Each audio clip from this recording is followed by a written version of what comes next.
to when you get your hands on this Trash Taste merch. Guys, check out this design. Look at this. Oh, diddly. I'm shitting myself in excitement right now. Look at that. Look at my design as well. Look at this shit. Look at this. Oh my God. Woo! And of course, don't forget about our brand new sweater as well. Look at this shit. Look at that. It's beautiful. That you is know beautiful. this bad boy is gonna last. But, ladies and gentlemen, be warned. You only have 3 weeks as of today 3 to weeks. get your hands on it. 3 Now- whole weeks. That's not a lot of time. Now you know how many people missed out on our last drop, and you don't want to miss out on this one, guys. So what are you waiting for? Smash that link in the description down below to get your Trash Taste merch today. We're back, baby. Wake up! Grab us with a little makeup! All right, guys. So when I say the One Piece, No. you say is real. Hello, ladies and gentlemen. Welcome to another episode of the Trash Taste Podcast. It's me, Joey, and I'm with Garnt and Connor as always, and we are back. Hey, we are back in Japan. It's probably not going to feel like that because the episodes have been coming out as... No, for you guys, it's been one episode per week as per usual. For us, it has been over 2 months. So this is Yes. the first Trash Taste time skip. It is the Trash Taste time skip. We've gone through our America arc that hasn't aired yet. I mean, we so- all got haircuts. Yeah, I've we noticed. Actually, I haven't yet. Oh, you haven't yet? I haven't yet. desperately needed that. Yeah, quite same. frankly. But, Same.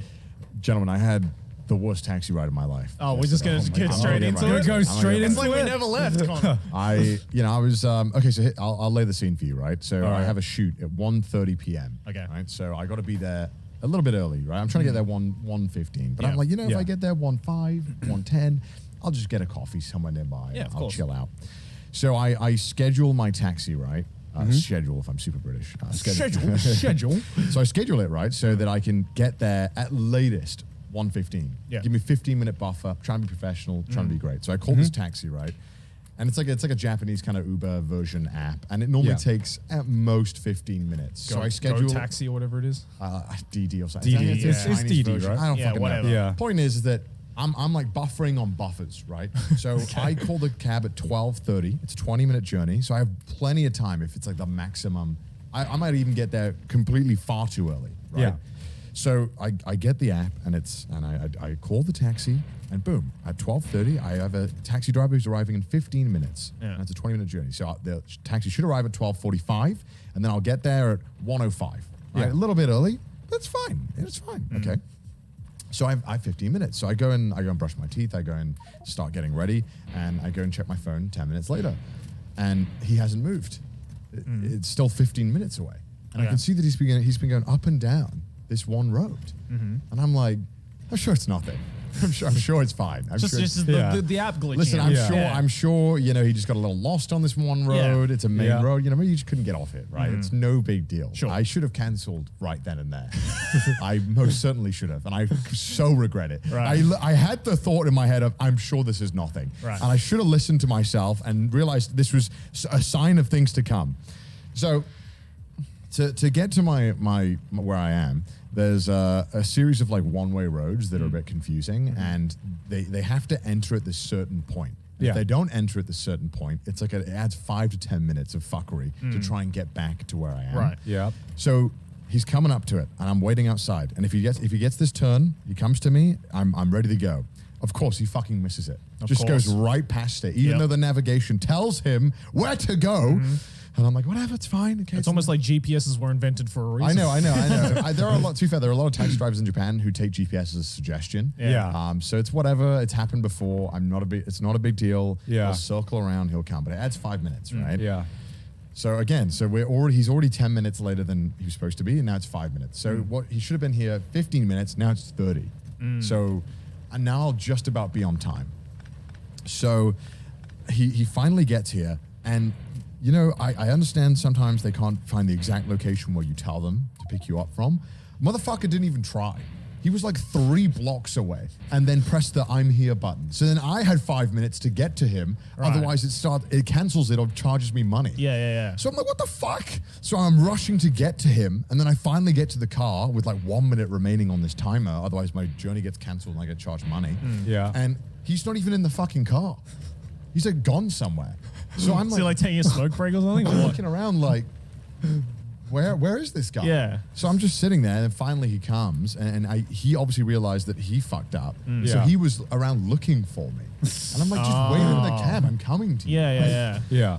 Whatever. Okay, it's a bit weird, a little uncomfortable, and I've got a shoot to be to, and I this is a very precisely timed thing that I can't miss. And like, Yeah. Booked and everything, right? We have Yeah. 1 hour, Yeah. and everyone's waiting on me. And like the venue that we're filming at is going to open at 3, so we Yeah. only have that 1 hour window to film. Sure.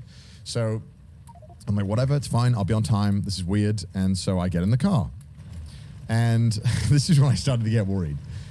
He kind of just sits in the driver's seat for about 30 seconds. And he goes, "Oh, where are you going?" I was like, "What? Okay. What do you mean, where am I going?" I'm like, "It's on the app." And I'm like, Yeah. I pull out my phone. I'm like, it's on the app. The Yeah. one I ordered you on. Yeah. Yeah. And this guy wasn't a normal taxi driver because he didn't have, in Japan, if you're a taxi driver, there's got to be a bunch of identification Yeah. and stuff on the window to kind of let you know who's driving you Yeah. and what company they work for in case you have a complaint or something. He didn't have any of that. So it was clearly a private hire only. Right. So this guy only works through this app, and maybe he's new or something, or I don't know. And I'm like, whatever, it's fine. Yeah, I'm like, well, yeah, look at the app. I said, use the navigation on the app, please. Right. And he You're just, telling him how to do his job. yeah, he goes, where do we go? And then to be fair, a lot of the taxi drivers like to clarify that you put the right address Yeah, in. of Yeah, course. yeah. Because I've had it where I've put it in wrong, Yeah. Yeah. and I'll correct him. And I'll be like, oh, actually, no, it's here. But Yeah. this didn't seem like that. Yeah, but it wasn't like that at all. Yeah, So right. I'm like, show him the phone. I'm like, oh, this navigation, please use this one. Right. And so he grabs my phone, even though he has it on an iPad right here that is much bigger than my phone, and starts frantically zooming in on where I told him to go. Right. And I'm telling him, I'm like, oh no, that's not going to help you because I'm in it's in like a really weird alleyway, and Right. Yeah. it's like it's not going to help you. And so he's looking at it, frantically zooming in, and he's like, yeah, I don't know what this is. I'm like, well, that's why you listen to the app. That's why there's a GPS telling you where to go. Right. And I'm being polite about it. I'm Yeah. like, all right, this is whatever. I'm being quite quiet. I just kept telling him, like, could you please use the app? Can you Yeah. please use the app navigation? And so, and then he's trying to read the address on the thing, and it's because it's in English. Yeah. I'm like, I tell him the address. Yeah. And so now he starts putting it in, and I'm like, I remind him, like, you can just use the app. Yeah. Yeah. Just use the app. Like, it's right. Like, it tells you where to go. And Yeah. he put the address in, but put it in wrong. I'm like, no, that's wrong. That's not where I'm going. This is the address. Oh my. So I'm trying to kind of talk him through this. Yeah. And he finally gets the address, right? And then he puts it in on his iPhone. And it was really odd because I was trying to speak to him in Japanese, but he clearly didn't speak much Japanese either. Okay. I think he was Chinese. Right. Because Right. I heard his iPhone telling him his stuff. It was Right. really confusing. Right. And I was like, whatever. Well, I mean, we're both trying to figure out a halfway language here to communicate this. Right. And so he finally starts the car, and he's put the navigation in. And now I'm going to be just on time if things go right. Right. Yeah. But he's been taking so long to get started in this car that a giant truck has parked in front of us, and there's a car behind us, and this guy's clearly not confident enough to get out of this parallel park situation. So he just kind of sits there for 5 minutes. Okay. And I'm getting to the point where I'm like, I'll drive. Fuck it, just get me. I'll get it. I'll do it. So waiting for 5 minutes to get out, to wait for one of these guys to move. Like, he could have, if he wanted to, and he wanted to be fast about it, he Yeah. could have asked the guy in front to just move up a little bit, but I think he was a bit nervous. He seemed really nervous throughout the whole thing. And so finally the car behind us moves, and now he has to reverse. And for some reason, this is like a hard task. He can't reverse the car. It's just not happening. And I'm sitting there awkwardly listening to this beep, beep, and we're just not moving. Okay. And he's looking behind, look at the screen, looking behind for about the most awkward 2 minutes of my life. Right. Right. Where he keeps looking behind and not moving. Right. And then he goes, restarts the car. I'm like, what is happening? What is happening? Did he literally just do a turn it off and on Yeah, again? So he restarts the car, Right. and then now we reverse. And Yeah. I'm like, okay, this is weird. So we start driving, and I shoot you know, we're driving for about 30 seconds, and he's fiddling with something on the iPad. So what's he doing? He's looking at this iPad nonstop. Right. And suddenly I get a notification on my phone. Your ride has ended. What? What? Did he just give up? I think he accidentally pressed end ride. Right. And now I'm like, what happens now? Because he just started driving. Right. Yeah. And now I'm like, And so he starts driving, and I'm trying to figure out what the fuck do I do? Like I'm like, I don't know if I'm going to be late or Where's what. he going now? Yeah, I'm like, does he need? So he has the navigation in his phone, Right. Yeah. But I'm like worried now. But like he ended the ride on Uber, right? yeah, basically. Yeah. So I'm like, what happens now? Like I didn't know what to do, and I was trying to figure out what I should It's like do. drives home. Yeah, and so I was thinking like, man, what should I do? Should I just like let him keep driving, or should I ask him to stop at some point? Like because I've already been charged. Yeah. Like the full amount of the trip is like it's prepaid. Right, Yeah. So I've already been charged for it all. So he has to take you there. Yeah, but he on his thing it'll say that like he didn't take me there. So Yeah. it's really like I'm just unsure what to do because I'm pretty sure I'm not going to be able to get a refund. Yeah. Yeah. So I'm kind of like, okay, fuck it. I'm sure he'll get me there and this won't be a problem. Yeah. I should have got the fuck out of the car, right? So right to leave my house, there's like you can go straight and it'll turn around, and there's a right turn you can do. A left turn you can do right away. Yeah. And he has to just go straight, right? And of course, he just immediately turns, and I'm like, no. Even though the sat nav is telling him to just go straight, he just ignores it. Right. And I'm like, oh no, this is gonna keep happening, isn't it? And I shit you not, every single turn he ignored. Okay. Every single one. And then right as we're pulling out of my place to go onto a main road, he nearly hits a car. Like straight up, like this car's going really fast and he's just going into traffic. And I'm like, get me out of this.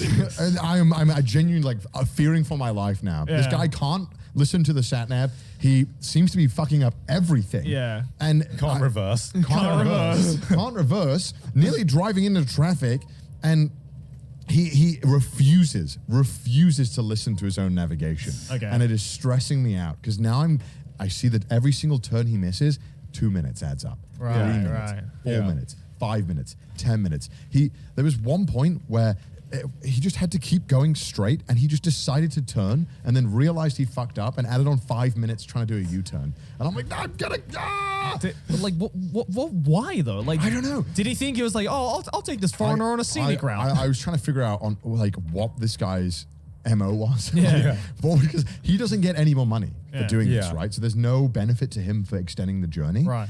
And it seemed as if he would only take turns, from what I noticed, if they were like clean corner turns. Right, Like right. if he had to go into traffic to do wide turns, Yeah. he wouldn't take it. He would ignore it. Right. And I was like, should you? What? Does he have a driver's license? Yeah.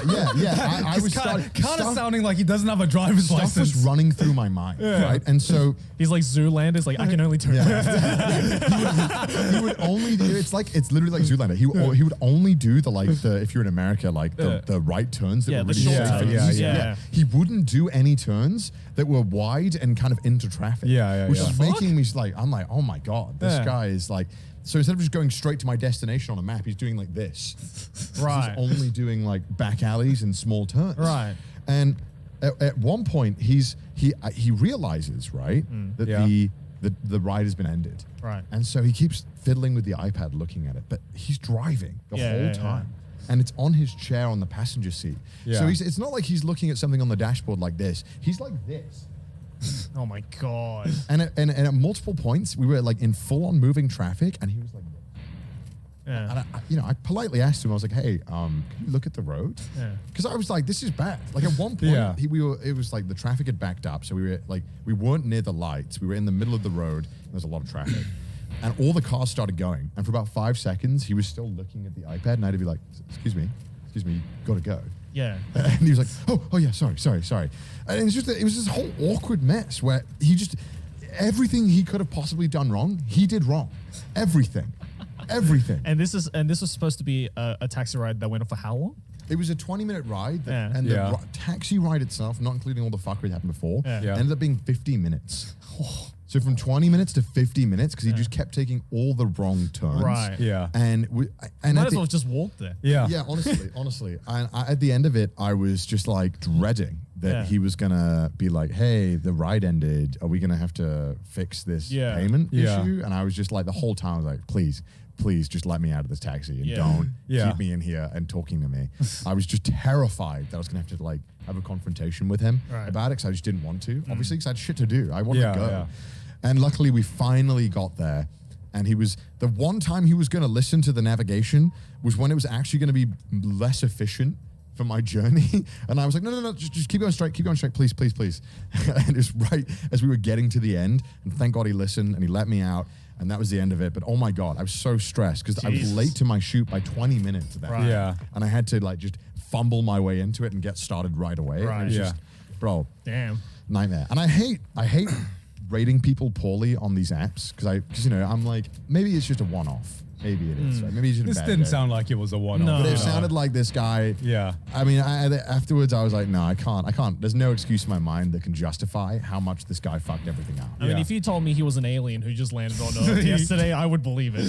With that amount of Yeah. fuckery. And so the whole ride in the day, I was just trying to figure out like, what was that dude's deal? Like, what was up with that? Jesus Like, I just never. I mean, I've been in a couple of taxi rides where it's usually because Japanese one or two taxi. things. Yeah. Japanese taxi is usually like an older gentleman, who is like very much like anti-technology, and he's like, Yeah. no, I've lived in Yeah, this yeah, area yeah, for yeah. 60 years. I know the roads better than any sat nav. Yeah. And then, they clearly miss a very Yeah. simple turn, Yeah, just yeah. from spite. But like that didn't seem like that. Oh. Yeah, it seemed like I don't know if he just moved here recently or something and he wasn't familiar with the roads and maybe he was scared of using them and he might have just started. But either way, you shouldn't be driving taxis if you're scared of the roads. No. There's a minimum requirement to a job of just being a taxi driver, even yeah. if it is kind of like, I don't know, because Yeah. it's kind of like the app is kind of like Uber, but I don't know what their requirements for like have no fucking Clearly none. yeah. I know that it's, becoming a taxi driver in Japan is not hard. But I mean, it's not hard really anywhere. You live long enough to see yourself retired or being a taxi driver. I'm just saying, the borders are open now, right? Is this the kind of fuckery we're going to see? I don't know. I Not to blame the foreigners. in some parts I felt bad for the guy Yeah. because he clearly seemed like he was overwhelmed, and Yeah. I hate piling on shit to people who already look like they're not handling stuff well. Yeah. But at the same time, it's like there's a limit. Yeah, there's a limit to Yeah. what I think is like you should just not be doing this. Yeah. Like if you And also, your life is in his hands. Yeah, the you moment know? he nearly crashed is when I was Yeah. kind of like, all right, this is too much now. Yeah. Like this is like you're actively like a danger. Yeah, Yeah. yeah. Not only are you awful at this job from an efficiency standpoint, you are actively like harmful. Like Damn. We haven't been back in Japan for a while, and it seems like you've already gone into some like fuckery. Yeah. yeah, I mean, because sometimes in Japan, like more often than not, public transport is quicker. But depending on where you live and how the routes are, sometimes you might have to change like 3 or 4 times for a 30-minute journey. Yeah, of course. And the taxi will be one ride, 15 minutes, boom, you're right there. Yep. Yeah. And so a lot of the time, like, I'll just do that because like I don't want to have to deal with all especially if these it's like, changes. 15, 20 minutes away, right? Like, Yeah, why that's not? nothing. I That's mean, not a risk. most of the time, if you go via app, that's when you like don't fuck up, Yeah, because because you the- could time it perfectly. yeah, because the driver always follows the app. You Yeah. know, it's Well, for the most part. for the most part, you A know. lot of the times it's very Yeah. common if you get in the taxi in Japan, and you've ordered it on an app, they'll Yeah. confirm. They'll be like, "Are you going here?" And you Yeah. say, "Yeah," and then Yeah. they'll be like, "Cool." And I get this asked quite a lot. They'll be like, "Do you want me to use the navigation in the app?" And I'll be Yeah. like, "Yes, please." Yeah. I put it in for a reason. Yeah. Yeah. Yeah, it'd be like, no.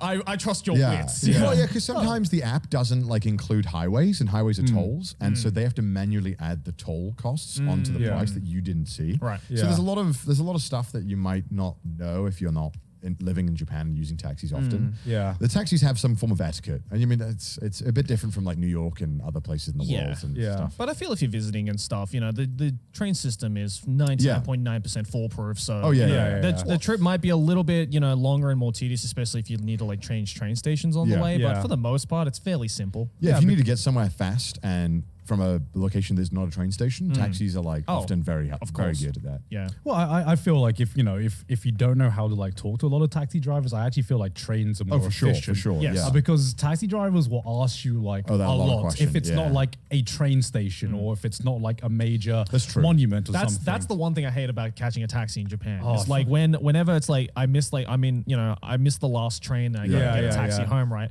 And I tell him like where I need to go and he Yeah. puts it in the sat nav and then he's like, so do you want me to go down like this specific route? And I'm like, I don't fucking know. No, I get that as well because like sometimes I get a taxi and they're like, I'm thinking about going this way. Do you know if I can do that or not? And I'm like, I'm not the fucking taxi driver. I don't know my way. You know? I always just say, please use whatever navigation tool you have. I tell them my simple trick is I just tell them go the shortest route. Yeah. I'm like, I don't care. Just take me home. I need to be home right now. Because sometimes if it's not on an app and you just call a taxi, they don't put it in the navigation, but they'll ask you like fucking 20 questions to be like, can I go this way? I'm like, it's 2 in the morning. I'm shit-faced. I don't know where I am. I just want to be home. Just take me home. Unless it's like a very well-known monument or place, I normally always just say, hey, can you put in the address? And then they'll pull up the sat-nav thing. Yeah. It's like, oh, Jushel, that's where it's called. Yeah. And you're like, oh, yeah. And then you just read it out to them.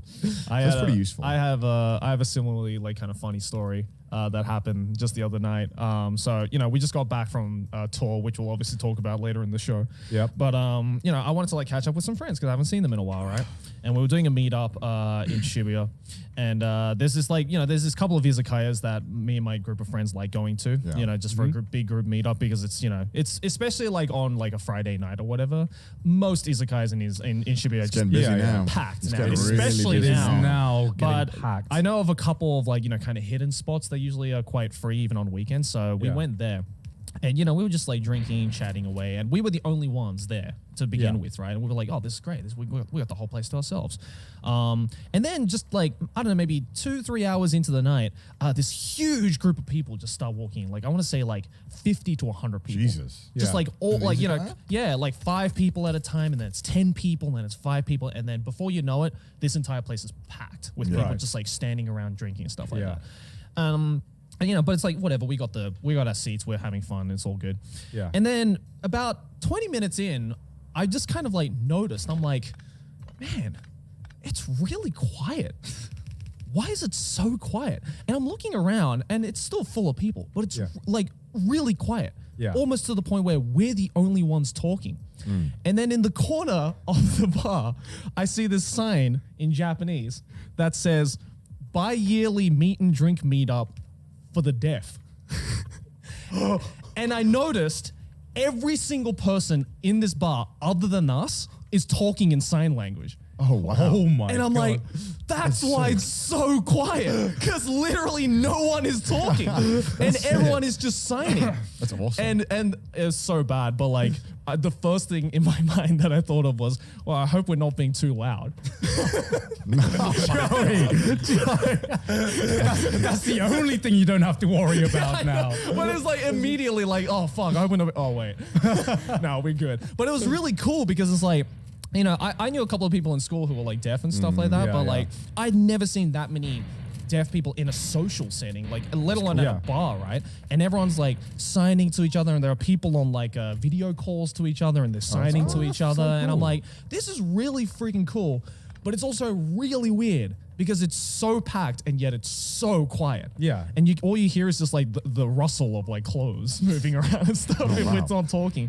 But so yeah, that was a really interesting time, I guess. I guess now, if you come to Tokyo, you go to Shibuya, there's a bi-yearly meeting for the deaf apparently. So I like how you got like the one day, the one day out of the 2 days of the year where it's just a bunch of deaf people who are like, should we go drinking? Yeah, let's go drinking. Yeah. It was really cool, yeah. This episode is sponsored by Ridge. Guys, are you tired of big, bulky wallets taking up precious pocket space?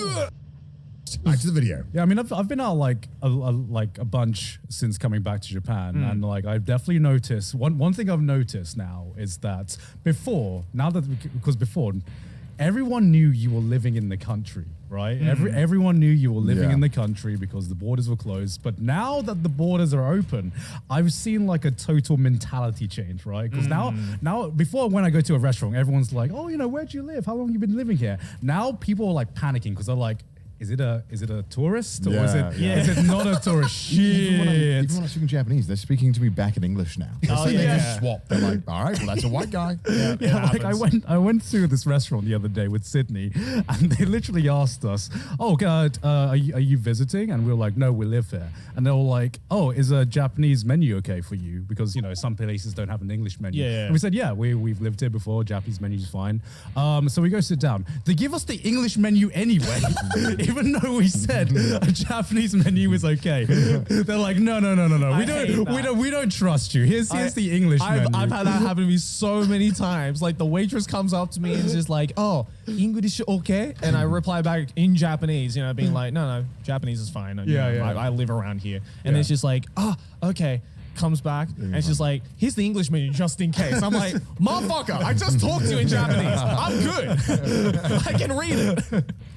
Oh my god. Yeah. I've noticed there's so many more foreigners now. There is. Immediately. Well, we were literally landed in the airport and we got recognized like instantly. To be fair, the guy was really nice. Shout out to this guy. Yeah. We were getting our bags and this guy goes, I'm not going to bother you guys, but I'm a big fan. Yeah. Oh, nice. Thanks, man. Appreciate that. Yeah, no, just like I'm sure you two have noticed as well, but just like over the past week, just been exponentially just more people. Yeah, I mean, we did this. I did this IRL stream with Chris and Pete, and it was insane. We had so many more stream snipers. Oh, it was insane. I did notice an interesting thing though, where at least with me, I immediately know if someone is a fan of like the Anime Man or if someone is a fan of Trash Taste. Yeah. Because I know they're a fan of Trash Taste because they come up to me and they go, "Are you Joey?" But if they're a fan of me, they go, "Are you the Anime Man?" And then that's where I'm like, okay, I know exactly like which mode to switch to now and like what to talk about and stuff. Because I had that exact same experience like maybe 10 minutes apart, like one day because my parents were visiting. And I got recognized a bunch because I was out and about. And just like 10 minutes apart, there was one dude who was like, "Are you the Anime Man?" Never heard of Trash Taste. Never knew anything about Trash Taste. Just knows me as the Anime Man. 10 minutes later, American dude stops me and goes, "Yo, Joey, what's up, man? I just missed out on the Trash Taste tour." And I'm like, it's just really interesting, kind of like the dynamic between like the two fan bases, if that makes sense. But yeah, I mean, I can tell as well because it's like the giguk or the gunk. How do they refer to me? Sometimes they just mistake me for Joey, which happens a lot. Some guy goes, "I love the other Asian guy in Trash Taste." I was like, "Which one?" I don't know if you're aware, but there's two of us. There's two Asian guys. Which one were you referring to? Are you talking about the full Asian guy or the half Asian guy? I was like, all right, thanks, man. I was like, is that disrespectful? I'm like, I don't know. But I mean, it's cool though, because I felt like a lot of the bars and restaurants feels like they're kind of returning to normal almost. It's kind of cool. It's like nice. The world is healing again. There has literally been like a switch. I've noticed that with like all these restaurants and bars are just so much more alive now. And so much more like down for foreigners to come in. It's crazy how night and day it's swapped. It's like they're actually prepared, for more foreigners to come in. Well, because I'm sure as a business owner, you're probably just like frothing for the foreigners to come back, right? Being like, there's only so many. Some, I'm sure some. Some are. Some of them are probably just like, oh God, here they come again. But others are just like, oh, thank God we can actually get customers in now. Not have to rely on the same 3 local people that come back every week, right? So it's been nice. Now, my favorite thing now is seeing all the TikToks of like, this crazy thing I found in Japan. It's like a really like well documented tourist thing. And it's like, you won't believe it. It's like, all right. This is the crazy. I do believe it. This is the craziest cafe that I found in Shinjuku. And it's like all the same voice. Like it's like sorry, I'm not trying to be like talking down to you. It's just funny. It's just funny. I find it fun as well because I get recommended those TikToks sometimes as well, where it's just like, this is how life in Japan works, and it's like the vending machines keep the fucking drinks cold. I actually thought I saw that one. It's like 8 amazing things that make Japan so convenient. Just shit like that. Yeah, I remember I saw one the other day, which was like this girl who clearly first time in Japan and stuff like that, and it was like, I want to take you guys to my favorite local ramen shop that I think is absolutely delicious. No, gotta be Ichiran. It was a fucking Ichiran. No! I'm like, bruh, you can get this anywhere. Literally anywhere. Oh my God, but if in case you guys have been living under a rock, we just came back from the Trash Taste tour in America. Oh, it feels so good to be back. It feels good to be back. So good. Too much America. Quite frankly. I am America'd out. I wake up next to Sydney. I'm like, why'd you have to be American City? God fucking damn it! I've had enough of this right now. So we did 23 shows around the entire US. 41 days on the road. Yeah, there was a long time. We went to a lot of the most populated US states. Obviously, we didn't go to many of the ones like Nebraska, Montana. Because sorry guys, much to do there. And not many people there. Sorry, Midwest. Yeah, but we had a lot of people from those less populated states come to some of the shows, which is cool. We had some people from Canada like drive down to some of our like northern shows as Some well. people came up from Mexico and stuff like that as well. Yeah, some people from Mexico drive up for like Texas. That was crazy. We had one person that we met that flew in from Hawaii, which is holy shit, fucking insane. Yeah.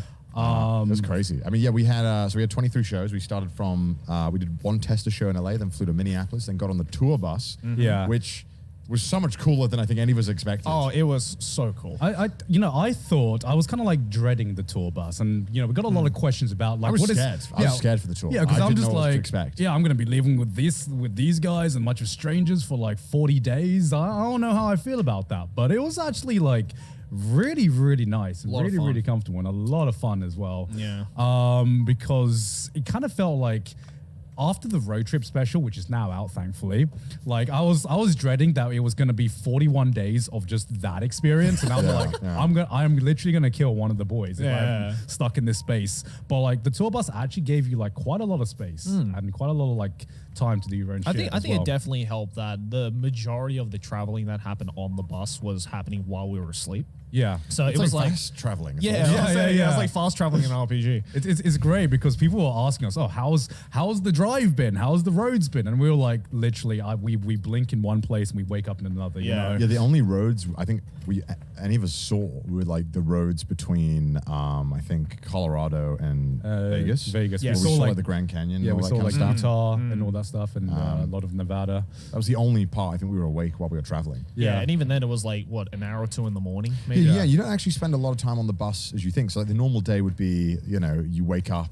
you've arrived at the new place, you pretty much immediately get off the bus. So your bed is like a capsule hotel, but stacked, and there's 12 of you. And then you get off the bus, shower at the venue, go get lunch. Then maybe you wait around, then do sound check at 3. Yeah. You have to wait for like an hour or two. Then we do the Q&A before the show at 6. Yeah. And then we wait, and then it finishes at 7.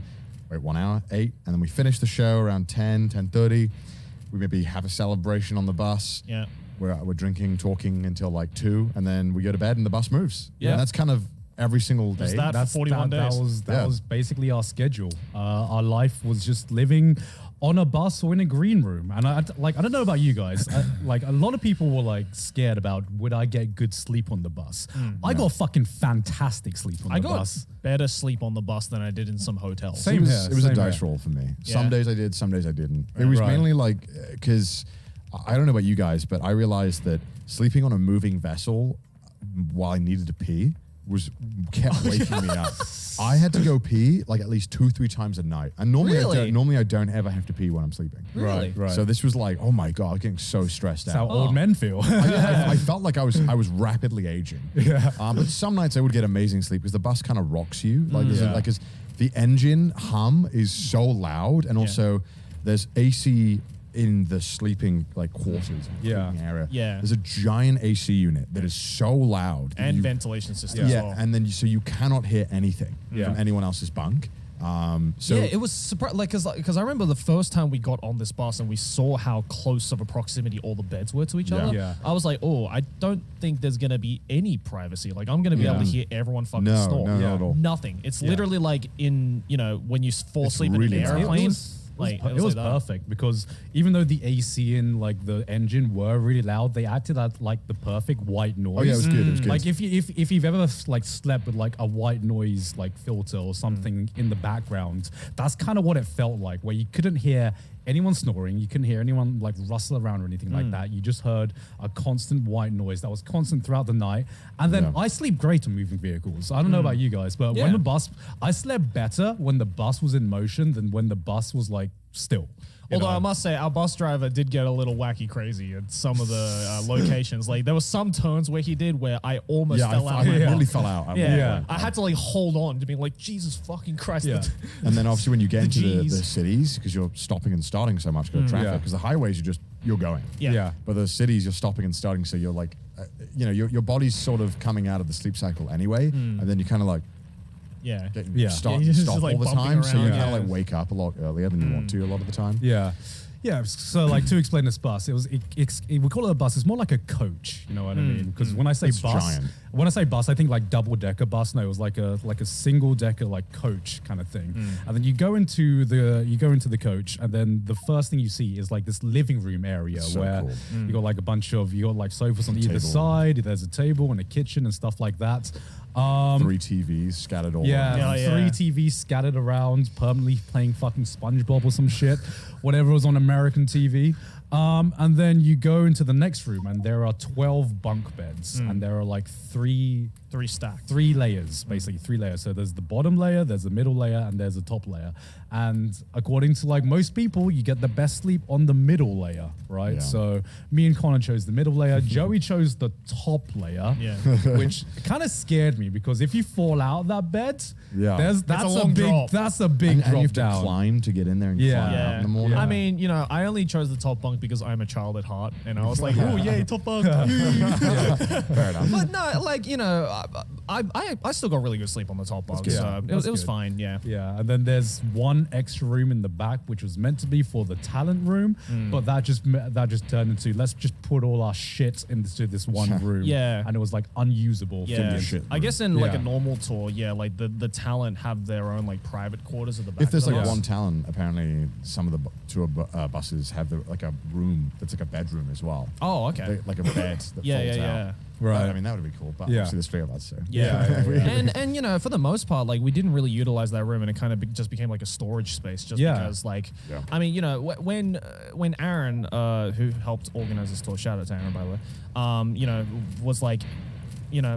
by the end of this tour, these guys who you think are strangers right now, who are going to be with you on this bus, they're going to end up being like family. Yeah. And like, you know, I always thought when I heard that from like multiple people, you know, who've done tours before, I just thought it was like, you know, just some kind of like, you know, not excuse type of thing, but, you know, just like a thing that maybe not everyone can relate to type of thing, right? But like, I don't know about you boys, but like by the end of the tour, it was like a family. Yeah. Like, and we got really close to the staff that we had, and we were always just like hanging out with them in Yeah. that front section. And so Yeah. we were like, we don't have to use this back room. Let's Yeah. just go hang out with we- everyone else. Yeah, because obviously you want to hang out with everyone. Yeah. So you're Yeah. always hanging out with everyone. So- it's always a good time. So there was actually more people than I thought there were going to be living on the bus with us like prior to the tour, because we only knew probably we were gonna have like some Geeks Plus staff members and some people from the tour company that we worked with. And I was thinking, okay, there's gonna be like a manager, someone like stagehands. I like didn't take into account just how much staff is needed to run a tour, because That's there's crazy, yeah. there's like multiple merch people and there's like managers and everything like that. And there's our staff as well on top of that, and you know there's the technical people as well. There were like so many people on this tour bus with us, and I thought, fuck, this is gonna be a lot for 41 days. But like Yeah. it was such a nice experience because luckily everyone was chill and we pretty much got along with everyone. Yeah. And it was just, I don't know, you guys said it kind of felt like a holiday in some cases. Yeah, it did. 'Cause I definitely treat it as a holiday. well, yeah, because like I normally work way more than that. So only doing Right. like a 2-hour show and then having the rest of the day where I can't really do anything. Yeah. It's kind of like, oh, okay, I guess I get to relax. Yeah, because like, Yeah. you know, there were some days where like we had to stop by kind of halfway between 2 places because legally our bus driver could only drive a certain amount of hours per day. So Yeah. there were some days where we would stop by and just like the middle of nowhere, get a day hotel Yeah. and then just, Yeah. you know, go and explore type of thing. And in my head, I'm like, okay, before the tour, I planned out these days of like on the days that we're at the hotel, Yeah. we could get like our own room and I could like, you know, Yeah. film some Catch videos, up to work. catch up to work and stuff like that. But then when it actually happened, I was like, no, I think I'd rather just go out with everyone and Yeah. like actually go see this part of the country that, Yeah. let's be real, probably not going to go back to. Yeah. Never going You to know? go back to Mississippi. Like, when am I ever going to go back to Biloxi, Mississippi? Yeah. You know? So fuck But that. we had a great time there, actually. It was a fucking Actually had a awesome great time. fucking time there. Yeah. Yeah. No, it was great. I actually really enjoyed the days off. Yeah, definitely made me appreciate how much work goes into doing these.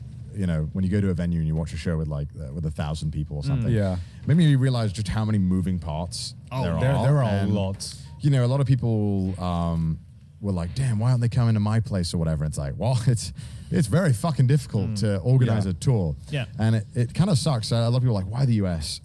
Well, the US is in a very unique place where it is actually like built for tours. Yeah. You know, a lot of the time when you're moving merch across borders, and that's how a lot of these shows, I didn't realize this either.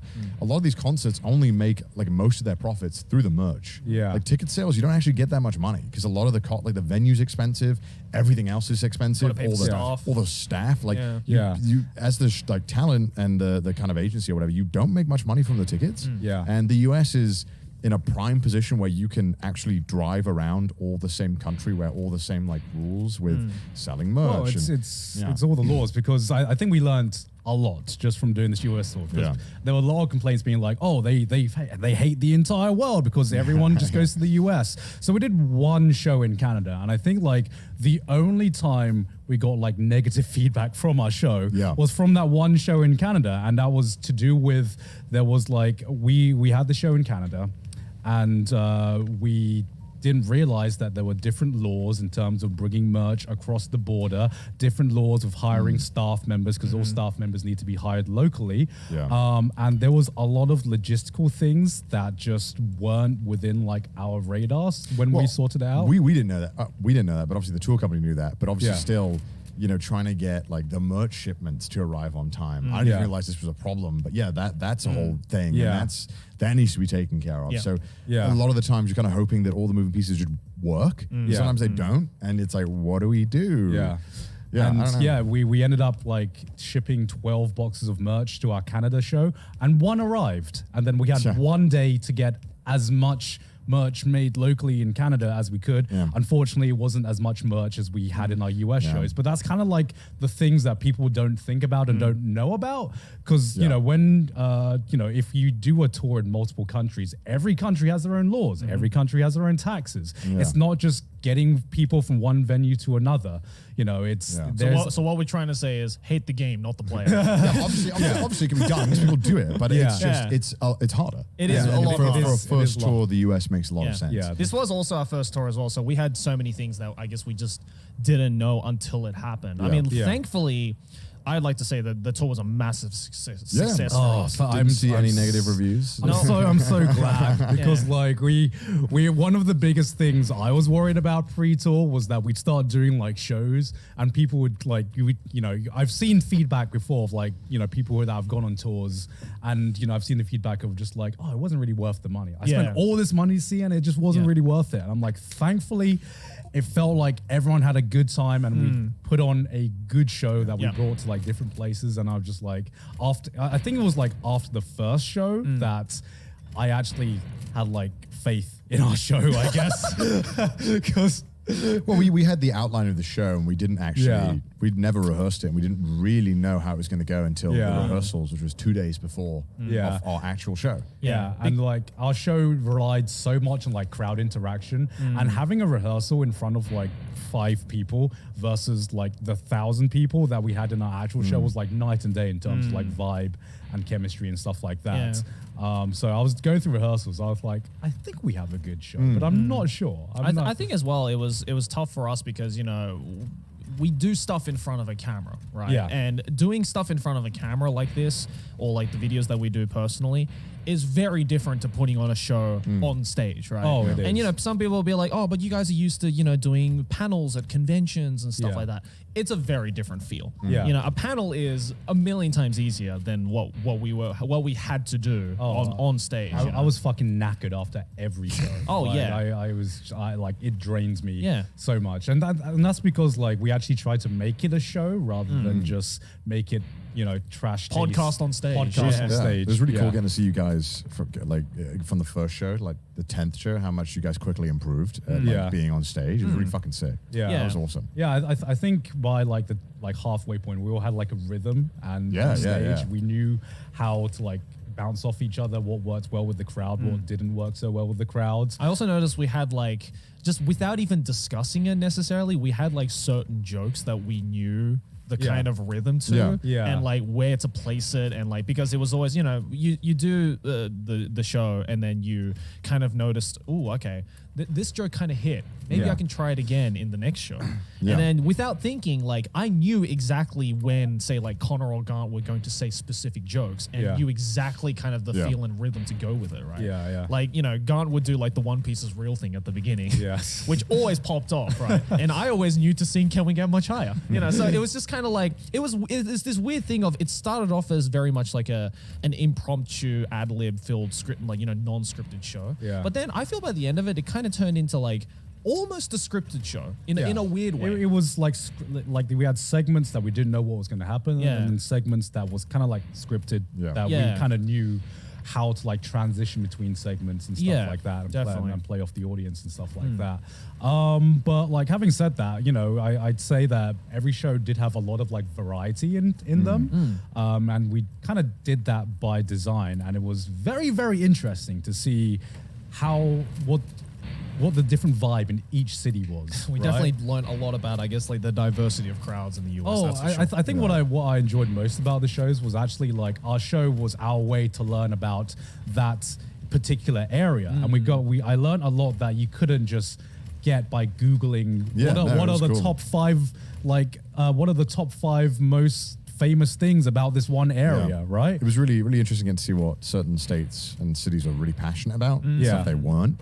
That was fun because a lot of the times it was very surprising. Yeah. And, you know, a lot of the times we got questions because we did Q&A before every show, and people would always ask, you know, did the tour change your opinion on the US at all? And I would always answer yes and no. Yeah. Because yes, some things did change, but it doubled down like 10 other things. Oh God, yeah. And we kept having like an argument about like, we were like, is the US more diverse than they claim, or is it? Because Right. Oh yeah. Because Grant was like, I think the US is more diverse than say the UK compared to Australia. I was like, you're full of shit. Like that's not true at all. I didn't say that. I said it felt like going from West Coast to East Coast. I felt like going from like say LA to New York to me felt more different than going to London to Sydney. I still No. believe that. No. I genuinely believe that. Should I be offended as an Australian? Yes. Why? Yes. Why is that offensive? Because it's like not even close. Bro, Australians are a different breed of people. Yeah. They're like I straight up don't different. think so. I don't think so. I would think- understand the comparison between, say, like Australia and New Zealand. That's Yeah. a little more understandable. But like Okay. Australia and England, bro, No, come we're on. different. We're different. We tried our okay. best to not. Yeah, do they that. literally did everything I think culturally, Yeah. you know, I think Australians and Brits have a lot in common culturally. Oh, of course. We have like a very okay, similar actually, sense of humor. We have a very similar. I agree. There's comparisons there. What do you think of the differences then between the West Coast and the East Coast vibes? I think the vibe in East Coast is like totally different from West Coast. East Coast, they like talk faster. They are much more direct with the way they like speak and treat people. I agree with that. You know, like West Coast are like way more chilled. They're a bit more flowery with their language and their words. Whereas, you know, with East Coast, it's kind of like, you know, they talk way faster. And More things direct, yeah. things move faster in the East Coast than the West Coast. You know, I think because when I went to Sydney, for example, I was like, damn, this kind of feels like London with good weather. You know, I was looking, you know, That changes the game though. That's everything. The weather is everything. No, I remember the exact words you said. You were like, wow, you hung out in Sydney for like 3 days, and you were like, this is like the UK, except if everyone was happy. Yeah. I was like, yeah, good weather will do that to you. It's like going to other European countries and be like, it's like the UK but different language. It's like it changes everything. No. I think you know, different countries in Europe are fucking totally different in terms of like vibes and cultures and everything like that. I was just saying, I think the UK and Australia have a lot similar culturally. You're comparing London and Sydney, which are two cities. I think the UK is very diverse throughout, and you know you can't compare Scotland to like London. Yeah, Okay. I would say there's Like a bigger it's- difference between like Dublin and London. You know, Yeah, like Dublin feels like a different country than Yeah. let's London. Like, it let's doesn't feel the say same. let's say England then. Let's say fine, England, fine. because England to me is London and then everywhere else. London has like Have you gone to the north? I have been to the north. You've Yeah. gone- Okay. Where have you gone? What's the most How north? far north? Yeah, how far north? have you gone? Liverpool. I've gone to No, Liverpool. you Is gotta Liverpool go not far. north? It's not. Liverpool is northern. Come on. It's north, but it's not. It's not. North. Okay, Like, it's not Yorkshire. It's not fucking I'm telling you, because Newcastle. I've been to Liverpool many times. Bro, I've been to Grimsby once. It did not feel like Liverpool at all. Right. I don't know. I think that, I think it's hard to, you can judge cities a lot easier, especially like London and Sydney, because well, Sydney was kind of built like London in a sense. You know, there are sections of Sydney that look very similar to something you would find in London. But I think if you're comparing the culture of the country, like as Australia to England, it's very different. It's so different. It's night and day. Do you think so? Yes. Why do you? Okay, Yes. what do you think? What do you think is like so different about it then? Because genuinely, Okay, this is now you have to ask, what is a culture? We're doing this again. Well, what makes up the What culture? constitutes this culture? Right? So, like, are we talking just the people? Are we talking, because, like, you know, if you're talking how they have their own dialect, essentially. They talk very differently. They have their own Australia words. has its own language. Yeah. They have, its own native population, which is totally different as well, which plays an impact. They don't play the same sports a lot of the times as us. They have AFL, and they play some of them like cricket and rugby, but, they do play other sports. Yes. Yeah. They have sun. That's a big one. They surf they have surf. sun. They have We beaches. have good beaches. That changes the game, quite frankly. you know? Okay. What? Okay. Here's. I think. Animals, they're completely different landscapes. And the way you interact with them as well is you different. can say that with a place like America. You go to fucking Florida. No, I agree, You I have agree. fucking gators. You go to Colorado. Florida, it's in its own thing. But bro. that's the thing, right? It's still the same country, right? I agree, though. I agree. That's what I'm saying. There's native populations in Yeah. America, obviously, as well. And it depends a lot. I don't know. It feels Yeah. weird because no matter where you go, right? And no matter how much local differences, Okay. they never quite lose that kind of Americanness that they always have. Whereas like certain traits that I think Americans often have, and Right. I think that just never really. So you always, even though you're in Seattle, or you're in Florida, it always feels like America. That feeling never really goes, no matter which. At least from the mainland, I've never been to Hawaii or. I mean, Hawaii is something. Never been to completely Alaska different. either. I don't know how that feels, but Yeah. it always still feels America. Like you can never quite shake that kind of the vibes that Americans have in a weird way. Yeah, I'm saying I do think there is some kind of like Americanness in the feeling and stuff like that. But I'm saying like there is a lot of like going to different parts of America. There was a lot of like differences. There was like some similarities, but I've never felt like such a dichotomy of like different mentalities and different ways of thinking in the same country before. Like, as I was saying, the reason I brought up the UK and Australia is that to me, it feels like, UK are like, I'm going to say England, okay, because I'm mostly talking about England. Yeah. English people and Australian people feel like they're cut from the same cloth, but they just have different starting like parameters, But I feel like we're kind of cut from the same cloth. A lot of English people get along well with Australians. I mean, we're fucking same brain cell and shit like that, even though we grew up like halfway across the world from each other. You know what I mean? I feel like culturally, we have like the same sense of humor a lot of the times. We kind of think That's very fair. similar. We have like, we have our different cultures that depend on, where we are in the world and everything like that, and like the wildlife and the geography and all that stuff. But I feel like at its core, we think a lot of the same ways. Whereas in America, you go to like different states, like there is such a big difference going from a red state to a blue state. It's like you feel I different. agree with that, and obviously Yeah. a lot of Americans when you're watching this are like, yo, I don't want to be fucking grouped in with like Nebraska. I don't want to be grouped in with Florida. And that happens a lot. So a lot of Americans always really feel patriotic a lot of the time about their Yes. state or where they are. Yeah. And I agree. Yeah, there are a lot of differences, but again, like I said, it still feel like you never feel like you've left America in a sense, and like. I very much feel like I'm not in the UK when I'm in Australia when I was there. It definitely didn't feel like it at all to me. Right. I don't know. I was like walking around like Sydney and I saw like pubs and I saw like chippies and like chicken shops. I was like, fuck, I feel like I'm in London now, man. Yeah. I kind of feel like I'm at home right now. I don't know. I guess it's, again, like I said earlier, it's hard to compare cities, right? Because the cities more often than not, like you get more Australian the more you leave a city, right? Oh, yeah, yeah. that's true. That's true. I mean, when I went outside of London for the first time, towards like you could see the countryside, Yeah, yeah. like, Chris took me to like Salisbury and like, other places like that. And I'm just like, this is definitely not like Australia anymore. Like, this is just like as British as it fucking gets.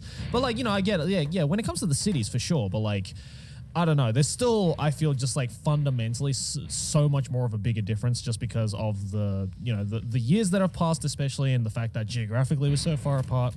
But like, yeah, even like, I get it with like in America, for example, like there is definitely more of a diversity in terms of like the surface level with the people, like, and not even talking about like an accent wise, right? Like, obviously the moment someone opens their mouth for the most part, roughly whereabouts they're from.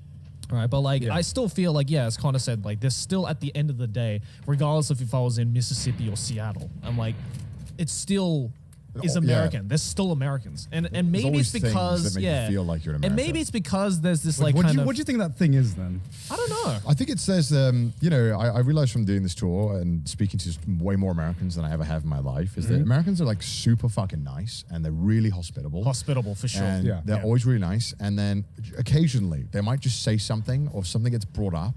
And then, like if for some reason politics is ever mentioned, they say something like, oh, okay, yeah, well, we disagree on this. Yeah. But I keep my mouth shut. I never bring it up. But I notice some people, like, you cannot, like, okay, between, like, super left people and super right people, initially on the, like, if you're just talking, you cannot tell the difference between, it's just like, when something gets said, oh my God, does it come out very fast. There's like a rhythm to the conversation that I think is very uniquely American, and I don't know exactly how I can describe it. Yeah, I don't know if it's because I'm not American, I can't see it, but everyone feels super nice, super welcoming, and then if for some reason something is ever brought up that is political, even remotely so, it flips to the American that you see on the TV. Right. You know what I mean? Where you have these very strong, opinionated people who are very open. And then you're like, okay, this is the America you see on the TV, which is why, in a way, it kind of made me appreciate America more in the sense that I don't think it's all doom and gloom. Because on TV, bro, they make America look god awful. Yeah, they are doing you dirty, and America does it themselves because they know that's what gets clicks. Yeah, of course. And so on TV and from movies and all this stuff, you get the impression that Americans are fucking insane, and to some extent, in Florida they are. It is the case, but like I think most people in America are super chill, super nice, really awesome to talk to. Just don't bring up politics. Ever. It's funny because we actually, funnily enough, we went. Everyone's just like, oh, how many more things do you have to shit on about America? And we found a lot. Don't worry about that. But we also found things we liked about America as well. Because I just liked how you always knew where you stood with an American. Because I grew up in British culture where everything's behind like 10 layers of fucking sarcasm or something like that. Is someone being passive aggressive or not? You have to go through like 10 layers to figure it out. Like I get sent an email, right? A business email. He used regards instead of kind regards. Is he like, am I on a shit list or something? He's an asshole. Did I do something wrong to piss him off or did he forget? I don't know. With an American, you always know where you stand, because the email will start with "Dear asshole." It's like, oh, okay, I'm on his shit list now. And I'm like, I like that. I like that people are just direct there and they just tell you exactly how they're feeling. You don't have to like hide behind like so much bullshittery. Conversation's always nice. I always had a great time, As much as I hate tipping, it was great for getting rid of change that I didn't want. Oh, yeah. I would just round out. I'm like, this is awesome. Hold up, wait, this is a scam. Tipping was a joke at times. Also, it is somewhat convenient. I understand why some Americans are so attached to it, but also never, ever let that shit leave America. Please get that out of my country. And there was some other stuff that was nice. Just people were always pleasant. Yeah. But that was the thing, right? It's like, I don't know, when it comes to like the hospitableness of like the average American, like for sure, like I think we all discovered it's like, Americans for the most part, very welcoming, when they mean to be welcoming, and they're very hospitable and they want to make sure that you're having the best time that you can in their country. Right. But then at the same time, I'm just like, is that the average American or is that just the average Trash Taste fan? That was a part of me where I'm just like, we spoke to a lot of people outside of the Trash Taste fans, obviously, because we had a lot of days where we were just not doing shows. And also we were just talking to people normally. It was always a good time. Definitely. I don't think I had any bad experiences, but I'm white though, so I don't know if that plays into it. had a bit of an experience in Detroit. I was about to say, do you want to talk about that? Well, yeah, I For mean, people who missed out on that story. yeah, I mean, I was like, we go to Detroit. We had a show in Detroit, and I had heard about Detroit's reputation and everything like that before. Thank you, Eminem. Yes, so I came out like guarded. So there was this like anime shop that was like 1 block away. So I was like, what's the worst thing that could happen if I just go to this? To Detroit to go to an anime shop? No, there was just one that was just like a block away from our from the venue, and I was like, "There's nothing. We got like 3 hours to kill." Yeah. I was like, well, "Why not check it out? Why not check out to the anime shop just to see what the Detroit scene's like?" Right. And we walk out, and I'm with my our producer at the time. And I'm walking around. It was actually like a really bougie area. We had like really nice coffee shops, really nice The Detroit restaurants. wasn't as bad. From what I'd heard from Detroit, it sounded like a war zone. Yeah. Like the But at least street- the area we were in was quite nice. Yeah, it was nice. The streets were clean, and I was like, "Damn, this is not the image of Detroit that I thought it was gonna be." Obviously, I know there are some areas that are Obviously, Not good. obviously, Of course. But yeah. it was But good. it was like a nice bougie area, and I remember turning to my producer, be like, "Wow, Detroit's not what I thought it was going to be at all. This is like a really nice looking area. This is really bougie." As soon as I finish the sentence, I walk around the corner, and then there's this guy walking up towards us. He sees me, and he goes, "You don't belong here. Get out." And I was just like, is he talking to me? I don't know if he's talking to me. Maybe it's just a crazy guy. Let's just go into the store. So we quickly shuffle into like the store. And as I open the door, I just hear in the corner of my ear, "I'm talking to you, boy. Get out now." And I'm like, I'm just gonna go in and just find solace in the fucking anime store. man. That would have been bro. so scary. Yeah. Fuck. Yeah. And then I was like, okay. There it is. There it is. Okay, there it is. obviously not good, but that was the only time anything ever happened, right? To any of us. Yeah, I think so. I mean, I definitely, if there's one thing I learned on this tour is how to talk to homeless people and get out of those situations, because there were many times throughout the tour where, after the show, we would just kind of like be hanging outside of the bus, just like talking and chatting, getting some fresh air and stuff like that. And then, usually it's at like midnight or like 1 a.m.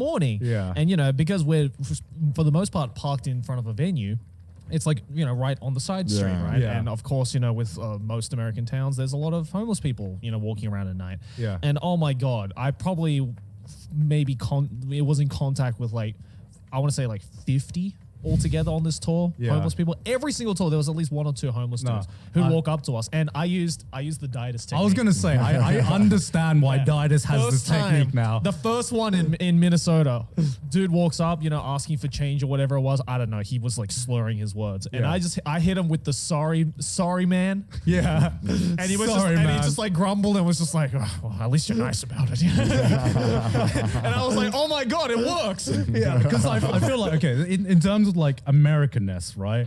There is like an inbred skill in like every American I've met. Inbred. Inbred skill.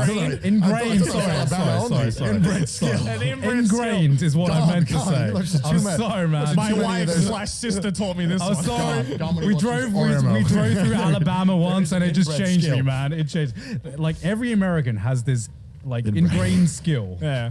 That was a Freudian, wasn't it? Ingrained Freudian skill to de-escalate with homeless people. Yes. I saw it. Something like I remember we were outside like the Texas venue, and like this homeless guy comes up, and it was me, you, and Aaron. And I remember, do you remember the homeless guy that was like, "Yo, was Jay-Z performing here?" and like Aaron was like a full-on conversation with him, and I'm thinking like he asked us like for crack and stuff like that. And I was just like, I don't know what I'm doing now. I'm not gonna say shit. Garnt and I And- were just completely silent. yeah, we were just completely silent, and Aaron just like dealt with it like a fucking bro. He was just like, "Nah, Just like, sorry, bro. Yeah. Sorry. Yeah. I mean, I think a lot of the times homeless people get demonized too much, right? At the end of the day, they're the fucking people who, for whatever reason, life didn't go their way. Yeah. I think, just showing a bit of compassion, they appreciate that. Oh no, of course. Obviously. If there's one thing I've learned is like the worst, I guess, reaction you can get from a homeless person is ignoring them. Yeah. You know, because Yeah. if you ignore them, then that's when they get pissed off, Yeah. right? See, Because, but if you deal with it just like calmly and just, you know, candidly, just being And like, people don't- sorry, you- man. You're you a know, human, right? No Yeah. human wants Yeah. to feel ignored. Just be like, sorry, man, have a good night, just stuff like that.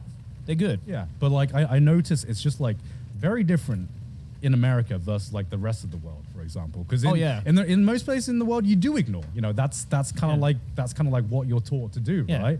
But in America, it's like when you see like a homeless person in America, they're like, it's hard to describe. They're very much way more active and in your face than in comparison to like other places in the world with like homeless people. I think in it's it. harder, right? Harder to get by. Yeah, I think, yeah. You know, they have a system that failed them. Yeah. 'Cause Yeah. obviously, one thing I think we all noticed is that the homelessness in a lot of the cities was insane. Yeah. Oh, my It was, God. Yeah. it was, you know, there were certain cities where it was like, whoa, California, this is dude. bad.